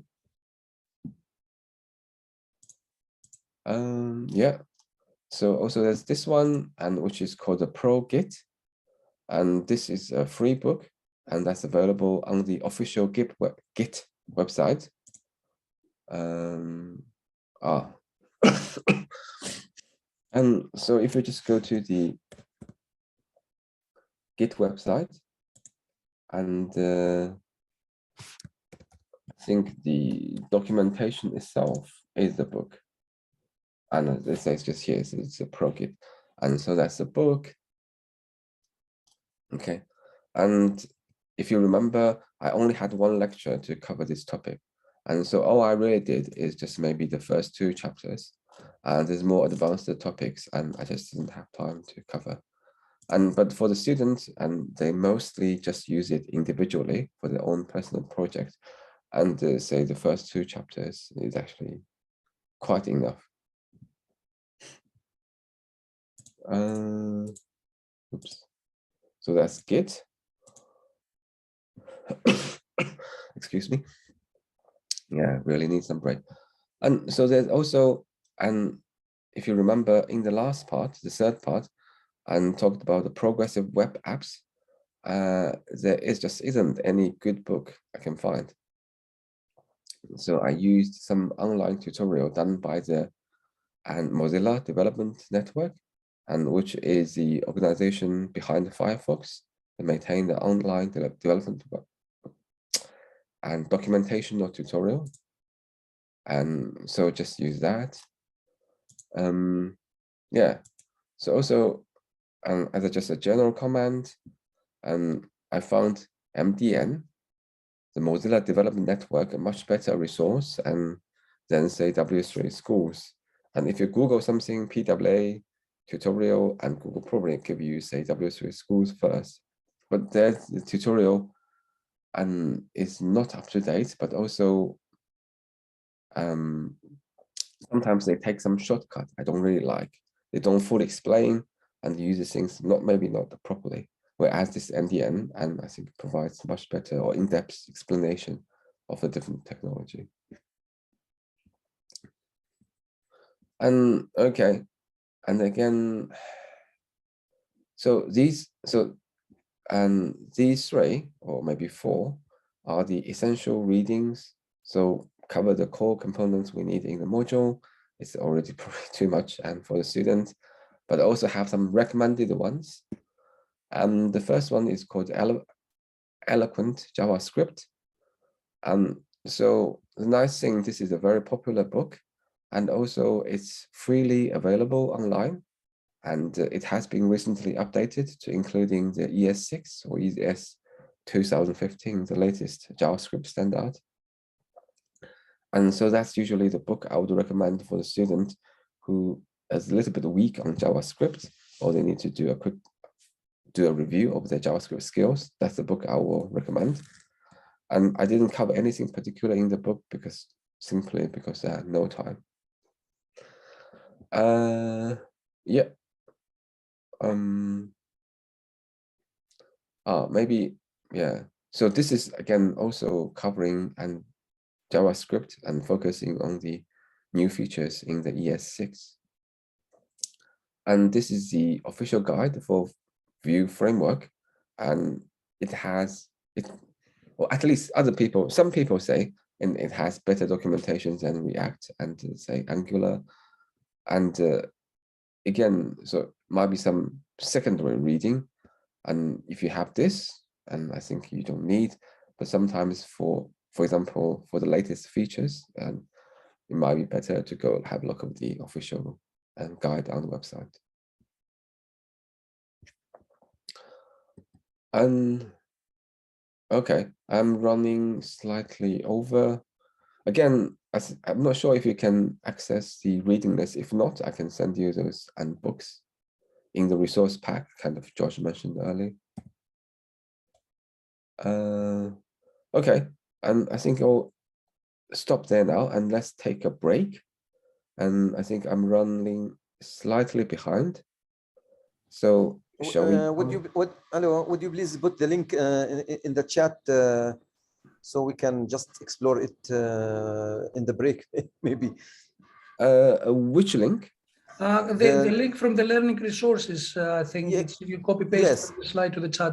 Let me pause the recording now, but we need to remember to restart the recording, Kai and Bahai. Yeah, sure. Okay.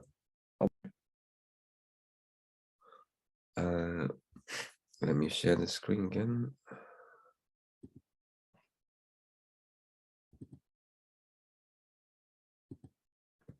Let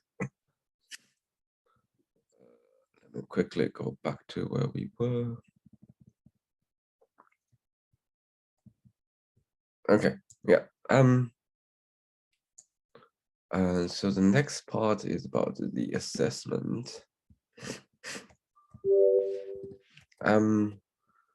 Again, so maybe just my personal experience in terms of assessment. And for this particular module, we don't have any exams. We have coursework only. So for me, I personally think exam is not a kind of very effective way for any programming subjects. If you want to, it's a practical skills, and it's not about remembering something. Okay, and we had 3 courseworks, and the first one essentially develops the front end of your app, and the second one do the back end of the app, and the third one turn into a mobile app, basically get the two and work together and turn into a mobile app, but also introduce some more advanced features, mostly in the front end, the code development. Okay, and so by the end of the module, so if the student done all 3, and they would can have a mobile app has all the essential components from backend and the basic features needed for say the e-commerce website, and which seems to be the most popular type of final year projects the students want to do here. Okay. Okay. And then, so each of the coursework, and there's a group work component, and that was 10%. And then these are the work the students need to present in the lab as a group and present it to the entire group.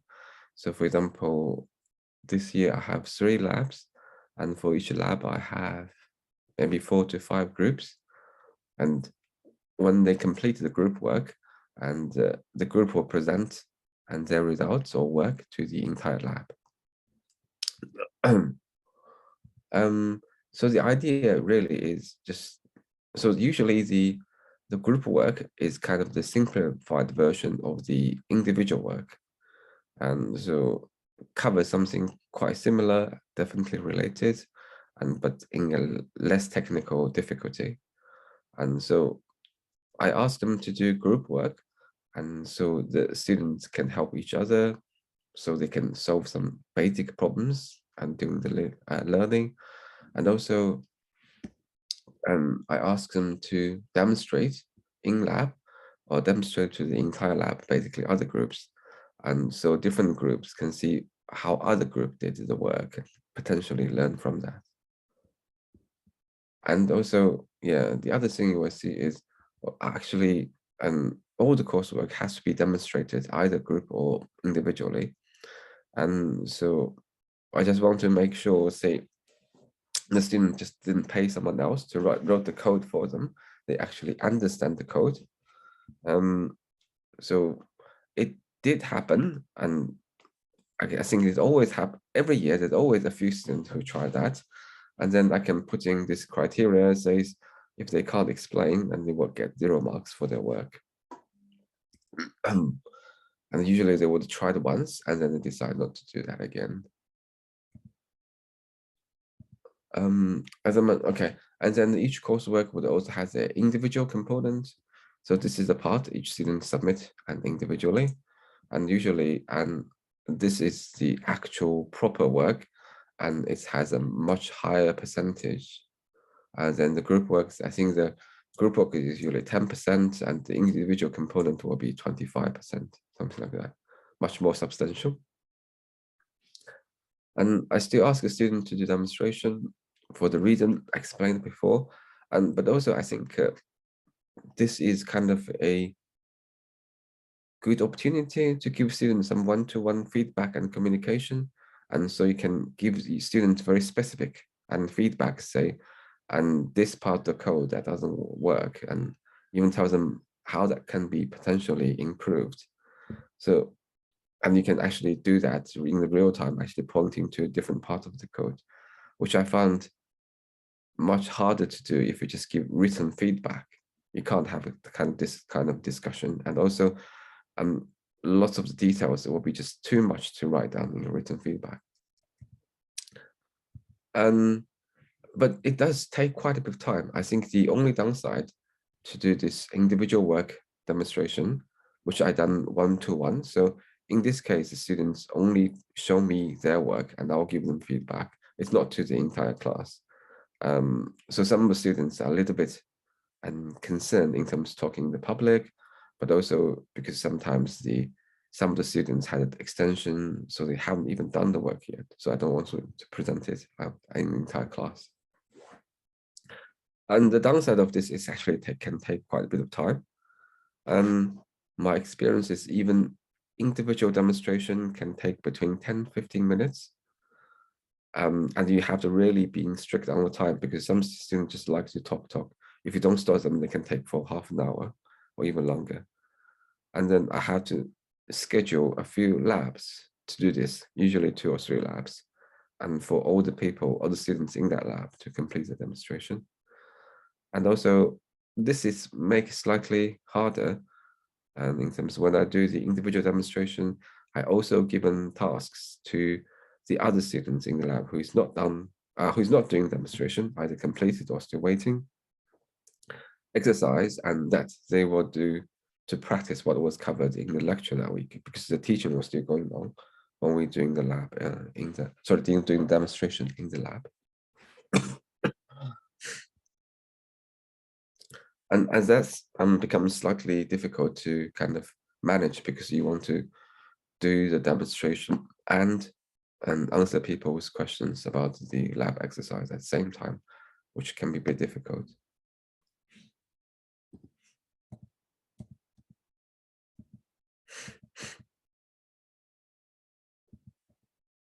Okay, and I think I kind of covered these already. So I use this as an opportunity to ensure the students actually understand code. It's just copy, and also a way to communicate with them, give them individual feedbacks about their work.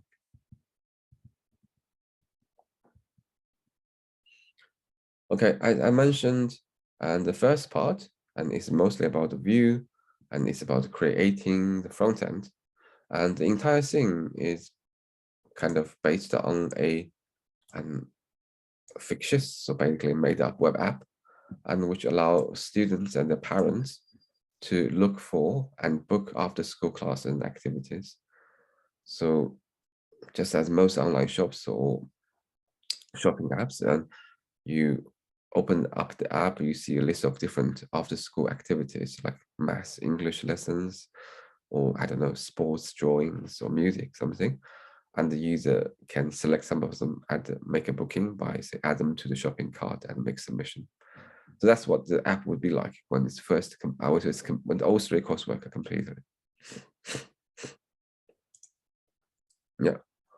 And so I not allow them to use single file components, and because that's what not covered at a stage, usually the people use it are the ones who pay someone else to do it.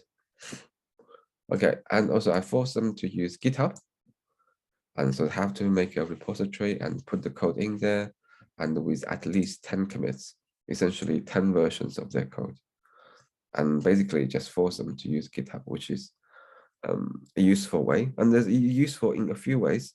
One of the reasons I introduced the GitHub is because it's widely used in the industry almost, and all software development companies will use GitHub or the equivalent of some other different versions, version control, Git based mostly. And also another benefit is once the students put their code in GitHub, and they can never lose it, and because previously every year there will be several students saying, okay, I lost my USB, or my computer crashed, I lost all my work. And if your code is on GitHub, and you might lose a little bit of work, but the majority will be there, or maybe all of them will be there. And then later on, this actually will be quite useful for your student if they know how to use GitHub, and they can put their work there as a profile or showcase to demonstrate to their potential employers. So if they're proud of their, say, this coursework, they can actually make it public, and so the employee can see what they did. Or you can use the same way to demonstrate other works.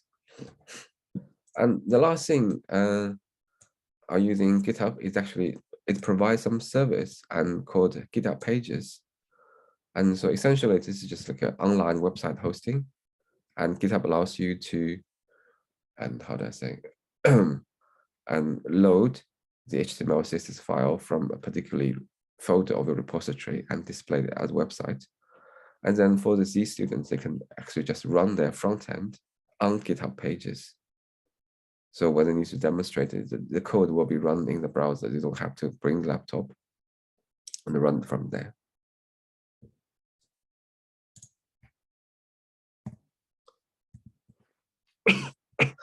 Okay, and these are more specific marking criteria, and which there's more details in the module handbook. I think probably no need to go into details here. And the second coursework, and as I mentioned, is mostly about the backend and using the Node server, using the Express, and to create the REST APIs and store data in the MongoDB. I didn't cover that much in terms of the MongoDB and in the module, because that's already covered in the second year web development module here. And also, I introduced some tools which they can do basic things in the database, like creating a collection, which is the equivalent of table, and insert data into the collection, which is adding rows. These all can be done manually without writing any code. So most students should be able to cope with that. Yeah, and using MongoDB, Express. Okay, and these are just some very specific requirements. Basically says you have to use the things we covered in the module. You're not allowed to use other things.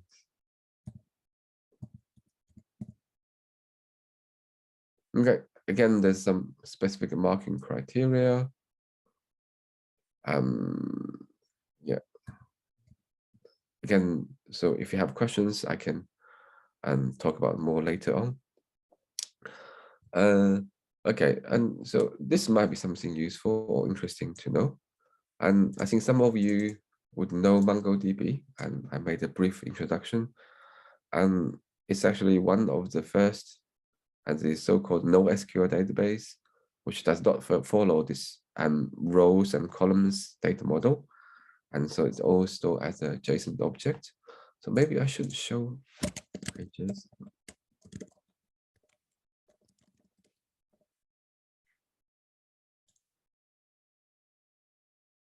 That is terrible.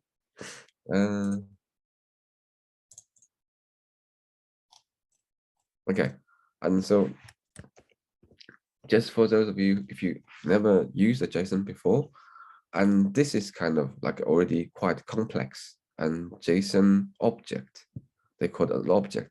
So that will be the equivalent of, say, the one row in a relational database or a spreadsheet.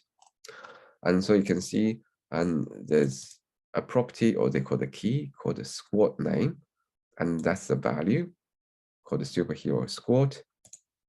And you have a second property called hometown, and its value metro city. So these are all fairly standard and just a different way to present compared to a table. Okay, then you have here, and you have something called members. So that's one of the properties. And this one here, the square bracket, actually indicates it starts from here, actually end up here. What it says is actually an array.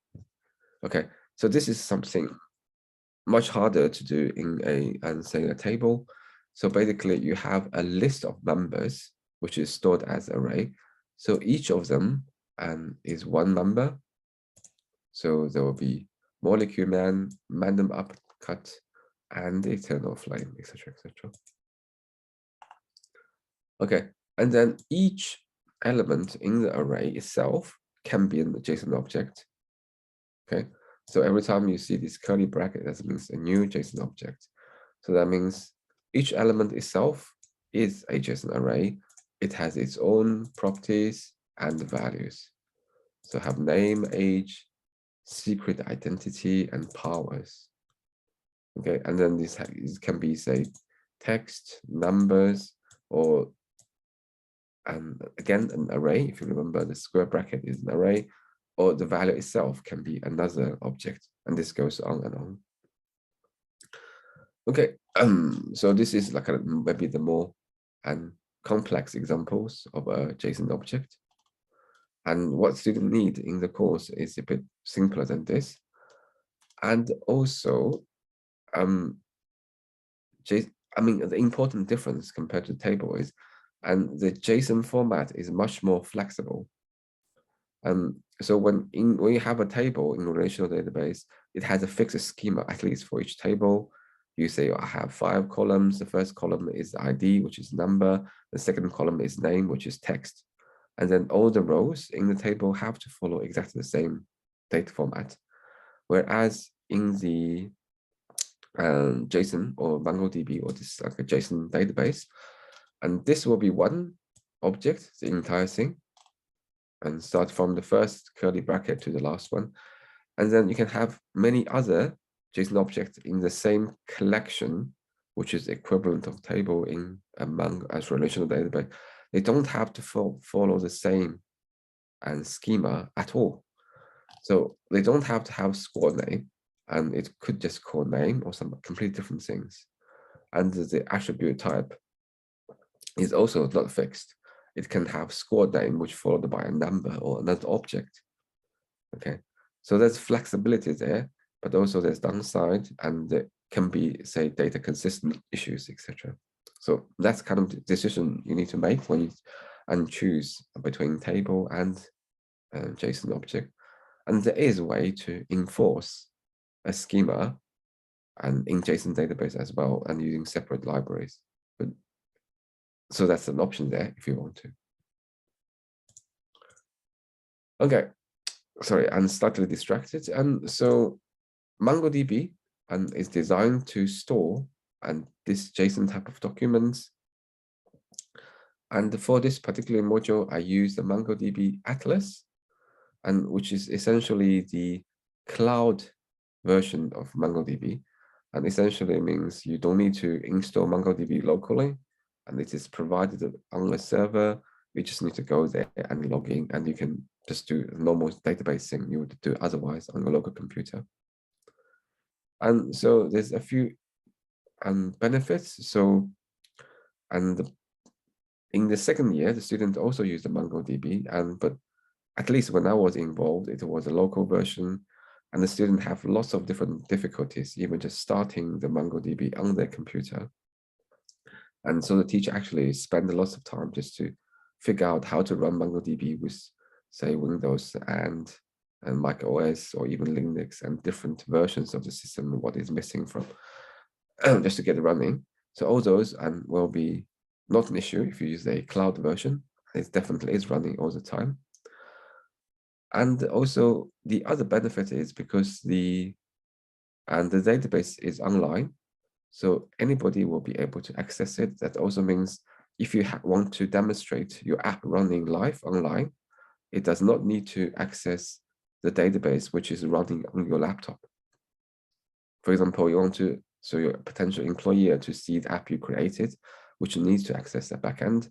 But then if the backend database, including both, and is running on your laptop, and no one else can see it because it's not possible, and for your employee to see how to get access to your local laptop.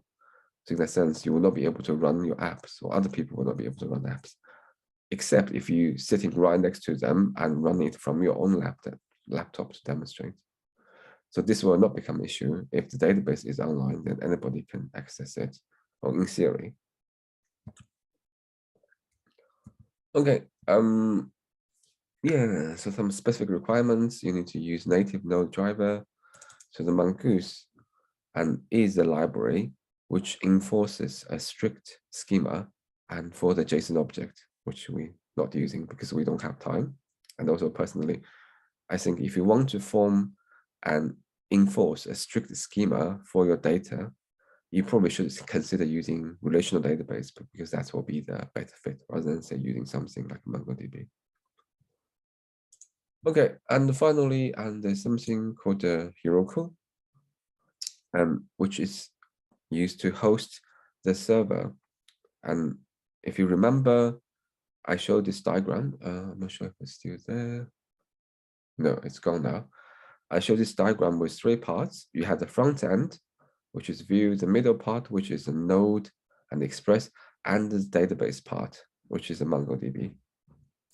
And so in the end, I want these all 3 parts are hosted online, so you can run an app from anywhere, from anyone's computer. And so for the front end, the Vue part, it was done using GitHub Pages. And then we talked about the database part, and which is using the MongoDB Atlas, which runs the database online. And then Heroku is for the middle part, the server part for the Node and Express. And so using Heroku, you'll be able to run the server online, so it doesn't have to run off your laptop. Okay, so that makes the entire app, the 3 key components, all online. And so actually, so the people can use it from anywhere. Okay, I'm not gonna talk too much about the marking criteria. Okay, and then finally, and the last coursework is actually kind of connecting the front and back end and turning to a mobile app, and plus some more advanced topics. And so that involves some more and Vue specific features. So I think, I mean, I can explain a bit more unless there's enough interest about that.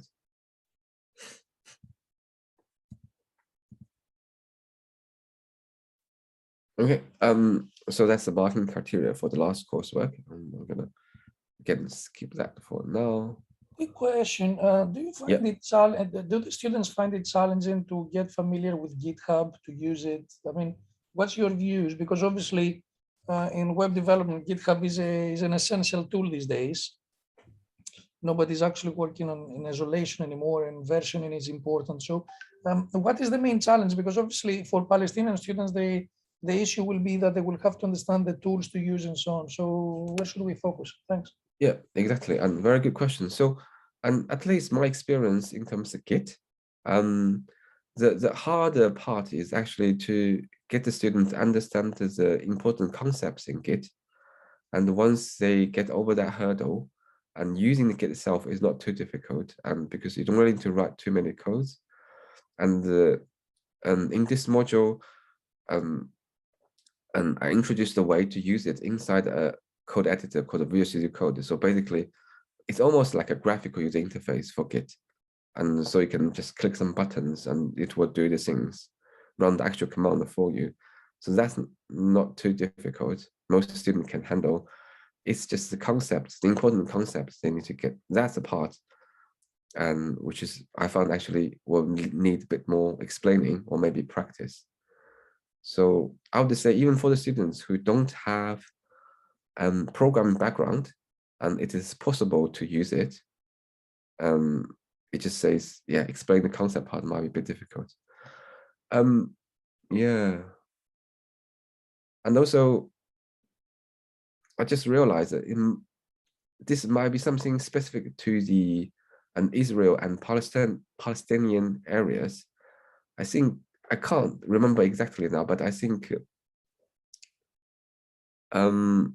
there was a kind of certain very strict restriction in terms of accessing. GitHub has a Israel component or something. I can't remember if it's like a policy from the GitHub and from Palestinian or the other way around. Says I think people from Palestine are not allowed to use any code which is hosted in Israel, or the other way around, something like that. So it might be something useful to check. And in that case, for example, you can use alternatives, and there's other online website which also provide Git service, but not called GitHub, like a Bitbucket and then Altair or something. Okay, I'm gonna just skip these. These are most relevant to the student. And finally, summary. Okay. Yeah, and that's that part. So that gives an overview and for the module. I know like throwing lots of different technical terms and concepts if you're not familiar with web development. Hopefully in the rest of the time I'll explain some of them. And so first, any questions?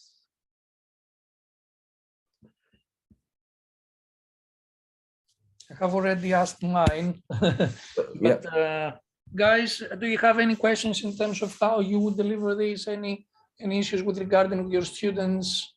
Please let us have the questions. Thanks. And it is okay. And if you don't have questions, we can also go on. But actually, before we go on, I'd like to do a poll, and hope you can see the screen. And so essentially there's lots of different things in the module. And so what I'm thinking is, so I definitely don't have time, or we don't have time to cover them in depth. What I'm trying to do is just say, I maybe try to get to the concept across. And for example, I can explain what is Vue and why we introduced that in the module, what are the alternatives, but without going to actually any details of what is Vue, how to use Vue, how to write, say, JavaScript code in Vue, etc. Okay, and then even that might still be too much. And so what I did here is I made a list of, say, the different things I mentioned, And for example, or used in the module, so there's a view, and this is the front-end framework.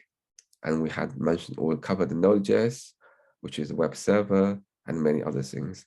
So what I want you to do is just to pick the things you are interested in, and then I can get a feeling of what are the topics that might be worthwhile and spend a bit more time, and what are the topics, and that maybe we can skip through if we are kind of run short on time. So, so this is not a single choice. You can pick as many as you can. And so what I'm going to do is I'm going to put the link and in the chat. And so you should be able to open up the page similar to this by clicking the link, and then just choose everything you find interesting, you'd like to know a little bit more about. And there's also the other at the very end. If there's anything I didn't include, you can also add there. Okay, and maybe let's just spend a couple of minutes to do this. And can someone confirm that they can see the form okay? Or okay. I'm already getting responses, and so that's fine. I can know it's definitely working okay. So I'm not going to show the response yet, just not to bias. Let's give it 1 or 2 minutes, and then we can have a look at the results.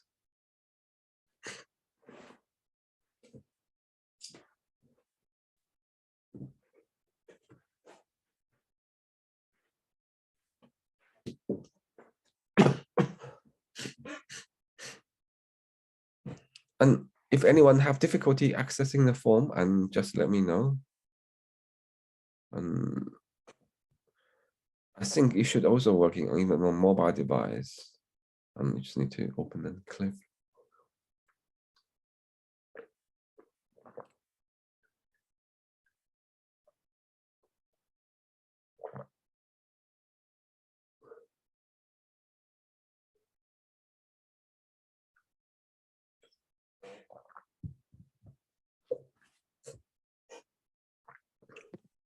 It's not easy to know all of these topics. Sorry? It's difficult for us to know, for example, front end, back end, the Mongo database, all of these topics. It's different topics because now there are many technologies, for example, in back end, and there are many technologies in the front end. I believe that we can, for example, read deeply. For example, I can read deeply the materials in back end, and maybe I will know not deeply in front end or in Mongo database or other topics. But it's, for example, it's difficult for me to know all of these topics. It's different topics, different technologies. So if we can, for example, know back-end technologies or front-end technologies, it's better than to have many different topics. Yeah, and I assume, and so I think maybe I understand. And the comment is so because you don't know what these things are. For example, you don't know what is Postman, and so you not really know whether that be relevant or not. But hopefully, what's in the bracket give you some feeling. So what that might be, so say the Postman would say REST API testing. And so if you know what REST API is and you know what testing is, you might get some feelings. But in general, this will be something related to the backend. And if you have any specific questions, say you want me to explain a little bit more what any of these options are, and I can talk a bit more and kind of at least mention all of them in the presentation so far. But obviously some of them I went through very quickly, and there's lots of them, obviously. Yes, okay, thank you. Yeah. I mean, if something, actually in the worst case, if something you don't understand, maybe just skip it. I mean, I will cover it anyway, just maybe to a lesser extent, and you can then decide later whether you want to find out more or not.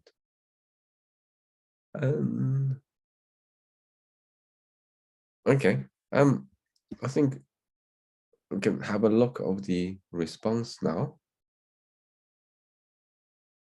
Okay, and so the most popular one are MongoDB Atlas. And so this is the online version of MongoDB. This one, GitHub Pages. Okay, and this one, Heroku. Oh, okay, so there's lots of interest. So I think the common theme is lots of interest in will be hosting the things online using these three. Okay, I can show you. Yeah, these are, again, these actually not difficult things at all. So most of these maybe can go under the DevOps kind of category, and you just need to go to the website and click certain things and set certain things up, and it work even for the people with no program background. Actually, should be and able to do. It's just that if you're not writing code, it might be not that useful to hosting, say, the front end online. Next one will be the Node.js web server. Okay. And Progress web apps. So that's the more popular one. I can talk a bit more about those. And then finally Express. Okay, and that's for the backend. Yeah. Postman is the least interesting. Good. And npm Git. Okay, and not too much interest, and Vue, not too much interest. Yeah. Okay, and I think that's very useful. Give me kind of a flavoring of what is interest to this group. But this doesn't mean so I'm not gonna talk about, let's say, the Postman. I will still briefly mention it.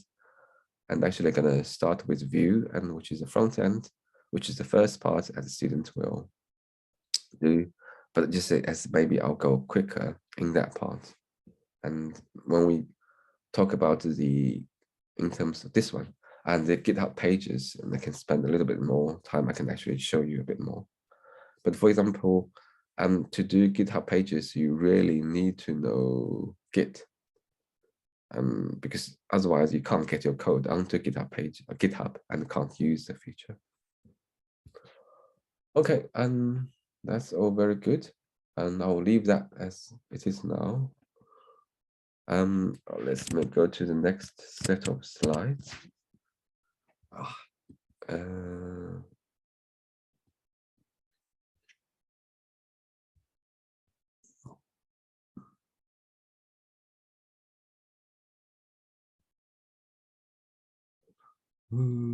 Yeah.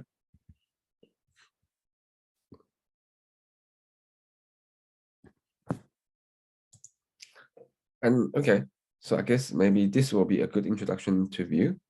And so Vue is just a JavaScript library. And in theory, you can do everything in Vue, anything you can do in JavaScript. And it just says using the Vue library, and it's a little bit easier. Certain things will take maybe 20, 30 lines to write in the native JavaScript, maybe just take a few lines in Vue. Okay, and this is the book I mentioned before, and it's something for the students if they want to kind of build up their JavaScript knowledge. And if you haven't done JavaScript before, this will be a good book. It actually also covers very advanced topics as well. And also it's free, so you don't need to pay anything for this.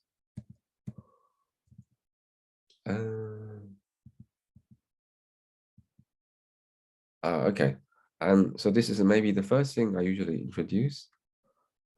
Is something called the Visual Studio Code, which I forgot to include in the kind of poll. And can I see a kind of show of hands? Like you can just put your hands up or click yes. Say if anybody heard of Visual Studio Code before.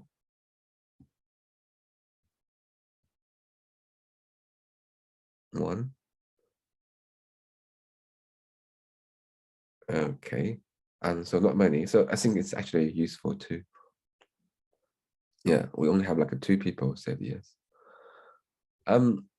So okay, 3. Yeah, 4.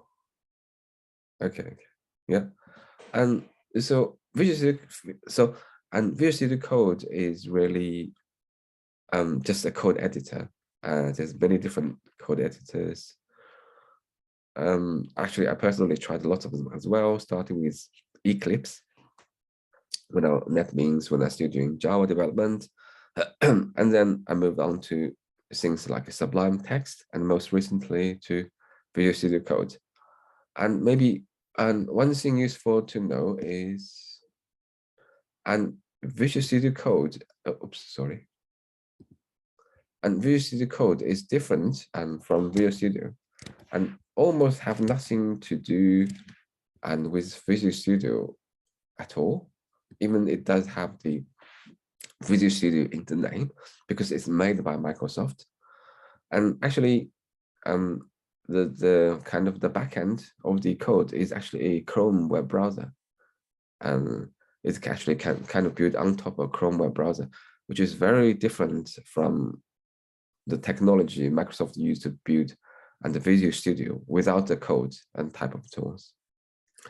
And also, and this is actually free and open source, but most importantly, at least as far as I know, it almost like the standards, the editors for all the companies.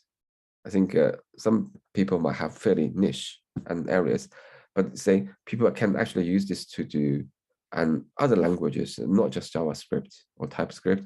You can do this for Java, do the Python. It can support almost all the languages, and yeah. And also, I mean, it's also quite easy to use. And if you just want to use it as something like a notepad from Windows, that's fine. You just open the file and start typing. And there's lots of support. You don't need to configure or set, it's already there. But also it's very powerful. You can add more things. It has hundreds of different settings you can tweak and to use. And also, and because Microsoft is actually behind this, they are really pushing the development. So you have this bug fix and new features every few weeks. So it's kind of leaping forward compared to the other editors. I think, yeah, and some reasons it's free and open source and made by Microsoft, and which used to be the equivalent or typical example of this evil big corporations. But my personal view is it's actually changed a lot. It recently bought GitHub, and actually before they bought the GitHub, which is the online open source code repository, they were the largest contributors in the sense they have the most projects on GitHub open source. So I think that's quite different from the Microsoft from say 20, 30 years ago. This runs on all the platforms, so it doesn't matter Windows, Mac, Linux, Unix. It has its own Visual Studio Code version. As I mentioned before, because it's actually developed on top of Chromium, which is essentially the Chrome browser, which runs on all operating systems. It's quite different from the Visual Studio without the code, the traditional, very expensive, very large Microsoft development tools. That would not work that easily on the other operating systems because they rely on all these things only available on Windows. Okay, used by many professional.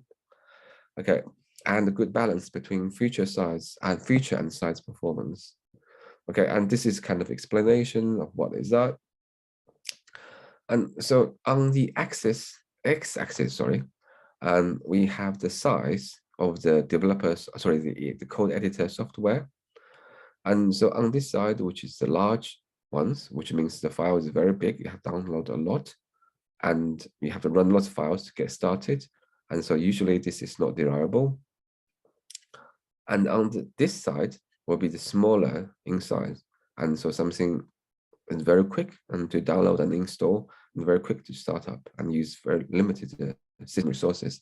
So they will run properly, even on a very old computer, for example.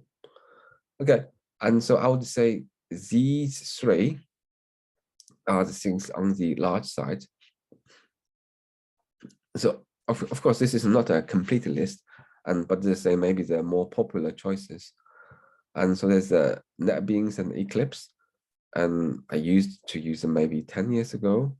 And I think the problem, at least at that time, was with each version, they're getting bigger and bigger, and they're quite slow to start. And so WebStorm is something I think built on top of Eclipse, that's quite big. And so the advantage of these tools, and can show on this side, and is they have lots of features. So this axis shows the features, and if it's low on this side, they have limited features. And when on the higher part, that means these tools has lots of features. And these things has lots of features, probably. I think most of them I will never use. If you use, say, Eclipse before, you know, and if you open up a drop-down menu, you have like maybe 20, 30 options in the menu, which leads to even more options.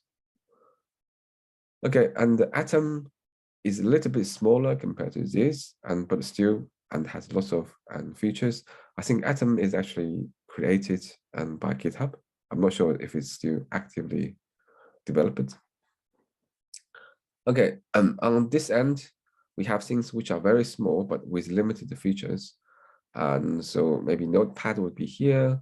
Most of you would be aware of Notepad++, which kind of improved the version, actually, or to say a much better tool for developing code compared to Notepad, but still nowhere near what is needed, many of things. And the Sublime Text, which is the one I used to use just before I switched to Visual Studio Code, and it's still quite good, and it's quite small. You can actually add more features to this one by using extensions, but really this is just developed by one person, and the speed of its kind of progress is nowhere you can compare to Visual Studio Code, which is developed by Microsoft. They have a much bigger team, do this much faster. So then the gaps between the two becomes bigger and bigger.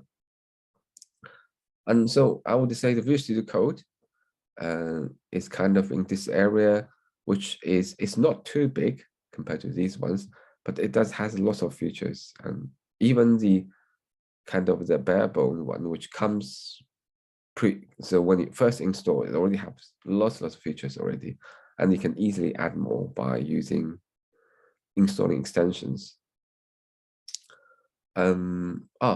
Actually, for example, and also because Visual Studio is very popular, there's lots of people writing extensions to support other features in Visual Studio Code.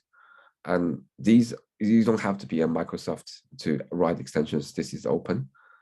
And I think people write, and I think someone mentioned the data science, and you have extensions and which allows you to run Jupyter notebooks and in Visual Studio Code.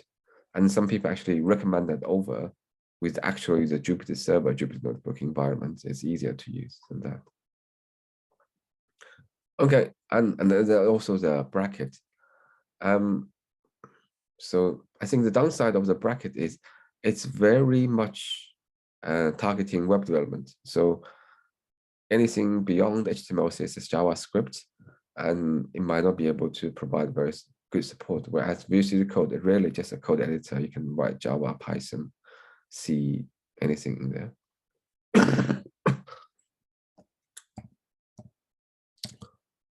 Okay, so this is the first example I use in the lecture, and it's a very simple to-do list. And I just want to show the student how kind of first as a review of how to do JavaScript they might forgot after the summer, and also do a comparison if you want to implement something in Vue and what it would look like. And all you need to do, all it can do is you have a web page, you have the field, and user can type something in and they click add, and this get add to the list. And nothing is saved, so if you refresh the page, everything disappears and back to the original state. Okay, and so that's the examples of the, if you want to do the thing, use just JavaScript, nothing else. And you can see it's not very long at all. I'm not going to go through there. And then you can do the same thing, exactly the same thing using Vue.js. Okay, and again, just to give the feeling. So these are the things you need, all the code you need to do exactly the same thing in Vue. So at least for now, you can see it's actually not that much less code when you write in Vue. Partly because, and it requires a little bit extra setup, and because it's a very simple app, so you don't really see the advantages of Vue yet. But also this is the time when you kind of introducing the key concept in Vue. Yeah, and also mentioned this book, I kind of mentioned already. And so this is the main book I follow in terms of covering the Vue part of the module, and called Vue.js in action. Yeah, and also, sorry, and this book itself is not free, so you have to pay for it. But the author did put all the examples, the code examples they mentioned in the book online. So that's the GitHub repository, and with all the code examples from the book. Okay. Okay, we still have a little bit of time, so we can go a little bit further. Open up the next part.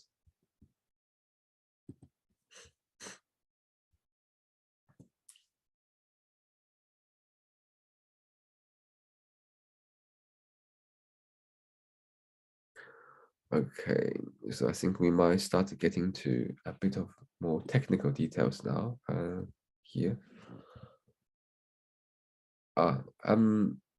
Okay, and the first part, we talk about the coursework 1 requirements, which I'm probably gonna skip.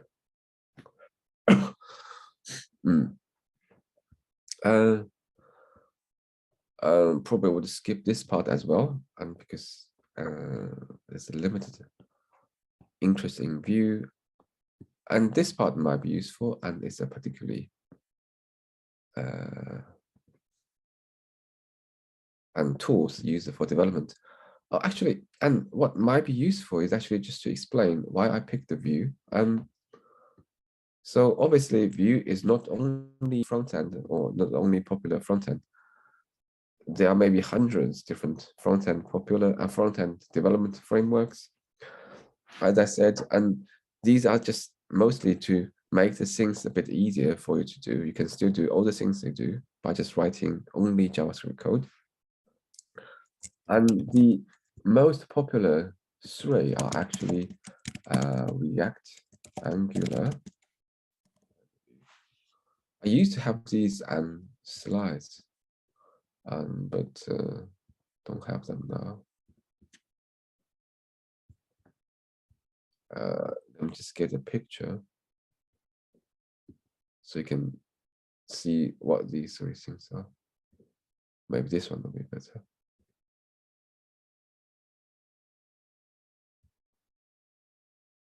Okay, doesn't matter. So I really just want to show you the pictures, and it does not have the text there anymore. Used to. Okay, I'm gonna just use this one, and so these are the 3 very popular frameworks, and they are actually initially not developed to, and not designed to develop mobile apps. They are used to design web apps. So these are the apps which runs in your browser. And so I guess maybe most common example would be, say you have this Google Doc, and you have Microsoft Word, a Google Doc which have the equivalent of Microsoft Office, and the Word, the spreadsheet, and PowerPoint all run in browser. And now even Microsoft put all these Office tools in the browser. So the Outlook, Office, Excel, PowerPoint, they all run in the browser. So these are basically web apps, and these are the more prominent ones. There's many others smaller examples, and so these are the so-called frameworks which initially designed to do that kind of web app. So one of the main reasons is, say, JavaScript was initially designed as a simple language to provide kind of interactivity for the website. For example, if you mouse over a button, it will change color or size. And if you click on something on the page, it will say display more or something like that. And it is really never designed for anything with, say, tens of thousands or even millions lines of code, which is actually required for something like a Microsoft Office. Okay. So essentially, the language itself just doesn't work at that scale. And that's one of the main reasons these things are developed. Okay, and then there's a little bit of background. And so there is React, which is developed by the Facebook. And Facebook actually obviously use it for their own web apps, but also use it widely in all the Facebook mobile apps. And so the Facebook app, Facebook messaging, Instagram, etc., etc. They're actually using React framework, actually particularly Reactive Native, which is kind of additional libraries which requires React to work on to build mobile apps. Of course, you can also do web apps using React. And there is also Angular.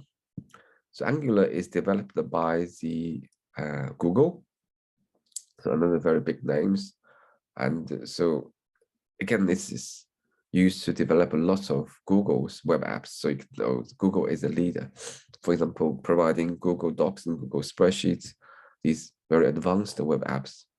I don't know if they actually use Angular for those, but really they are kind of pushing that side.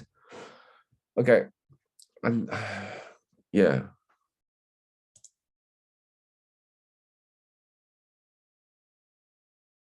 Okay, so maybe still just come back here. And then the third one is Vue. Okay, Vue is completely different. Vue is not supported by any company. It's actually developed by one person. He was like a former employee at Google, and he decided to create one framework, and Vue, and it becomes very popular. And so the background is completely different.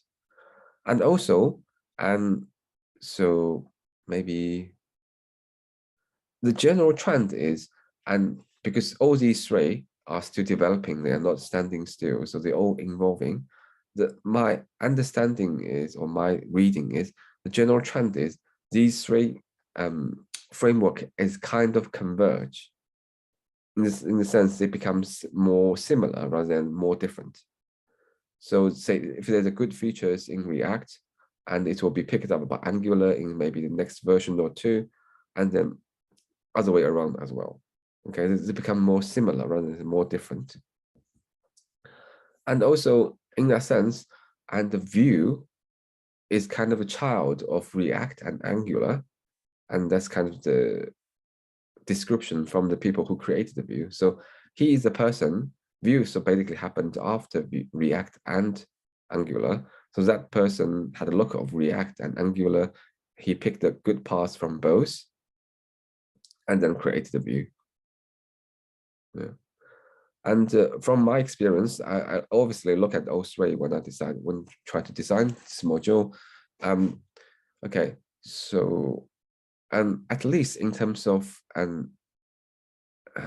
learnability, if there's a word at all, and Vue is easier to learn and compared to React and Angular. Okay, and that's kind of part of the design goal of initial goal of the Vue. People created the Vue and wanted to make it easier to use, and that's make it more suitable for this particular module in the sense it's more likely I can cover.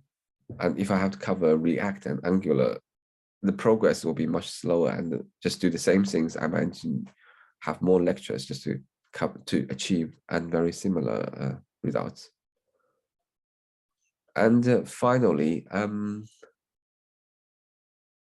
yeah, as I said, these three framework is kind of convergent. So for example, and lots of concepts you learned in Vue that would work or actually apply in React and Angular as well. And so in the sense, if you know Vue, it's not very hard to transfer React or Angular, or the other way around.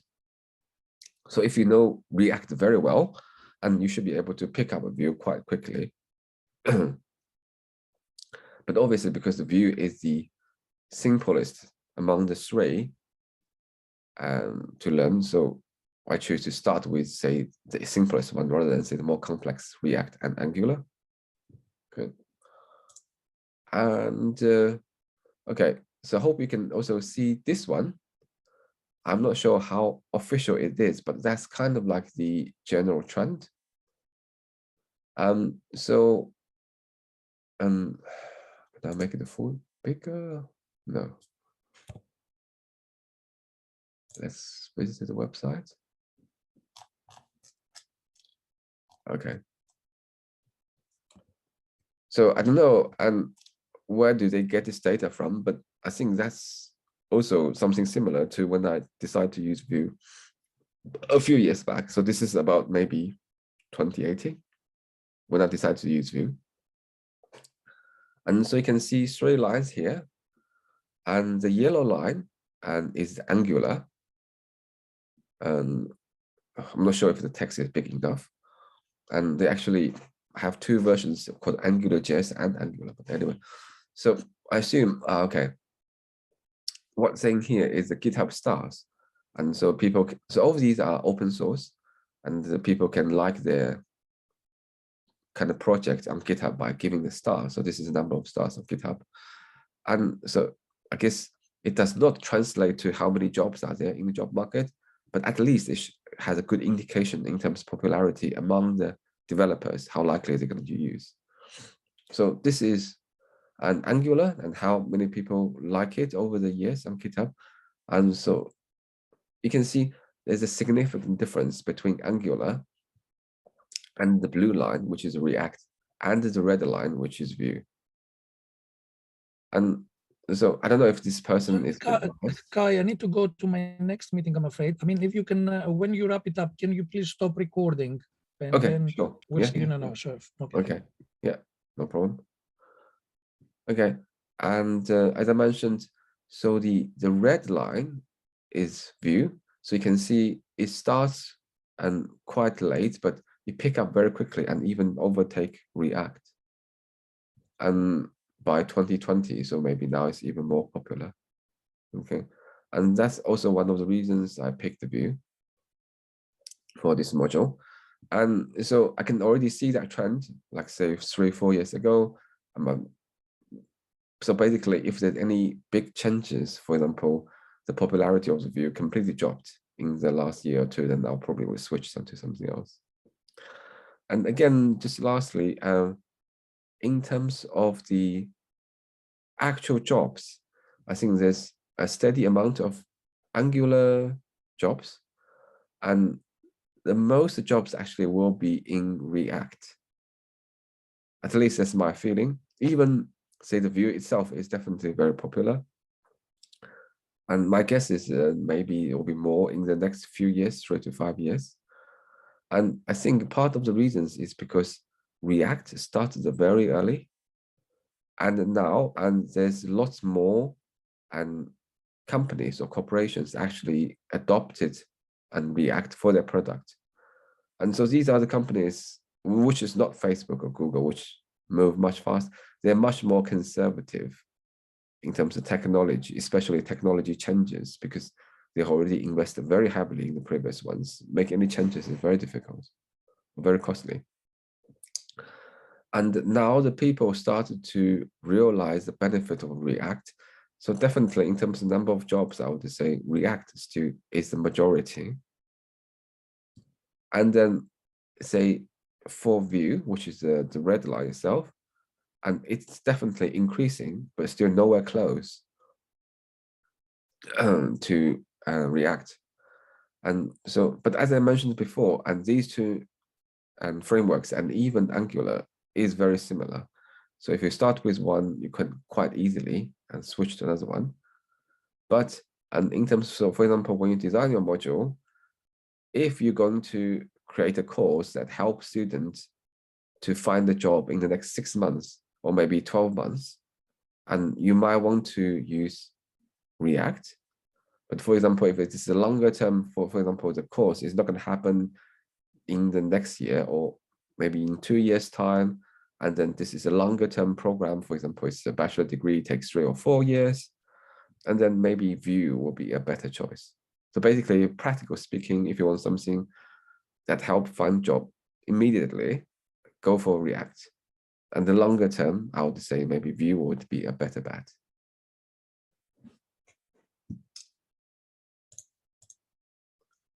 Okay, and yeah, so hopefully that explains the rationale in terms of choosing the language, also help you and for you to decide which one you want to use.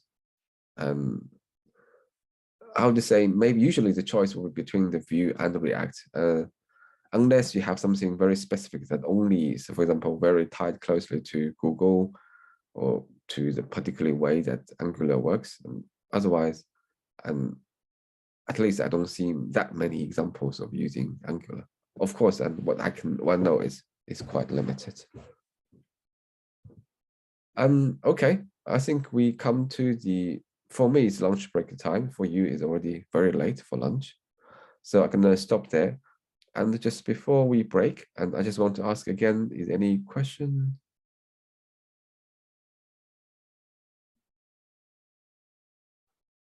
Okay. Yeah, and also, I mean, during the break, you can maybe have more questions. You can type in the chat as well, and we can pick up when we come back. Okay, we're going to have the break now, and let me first stop the recording.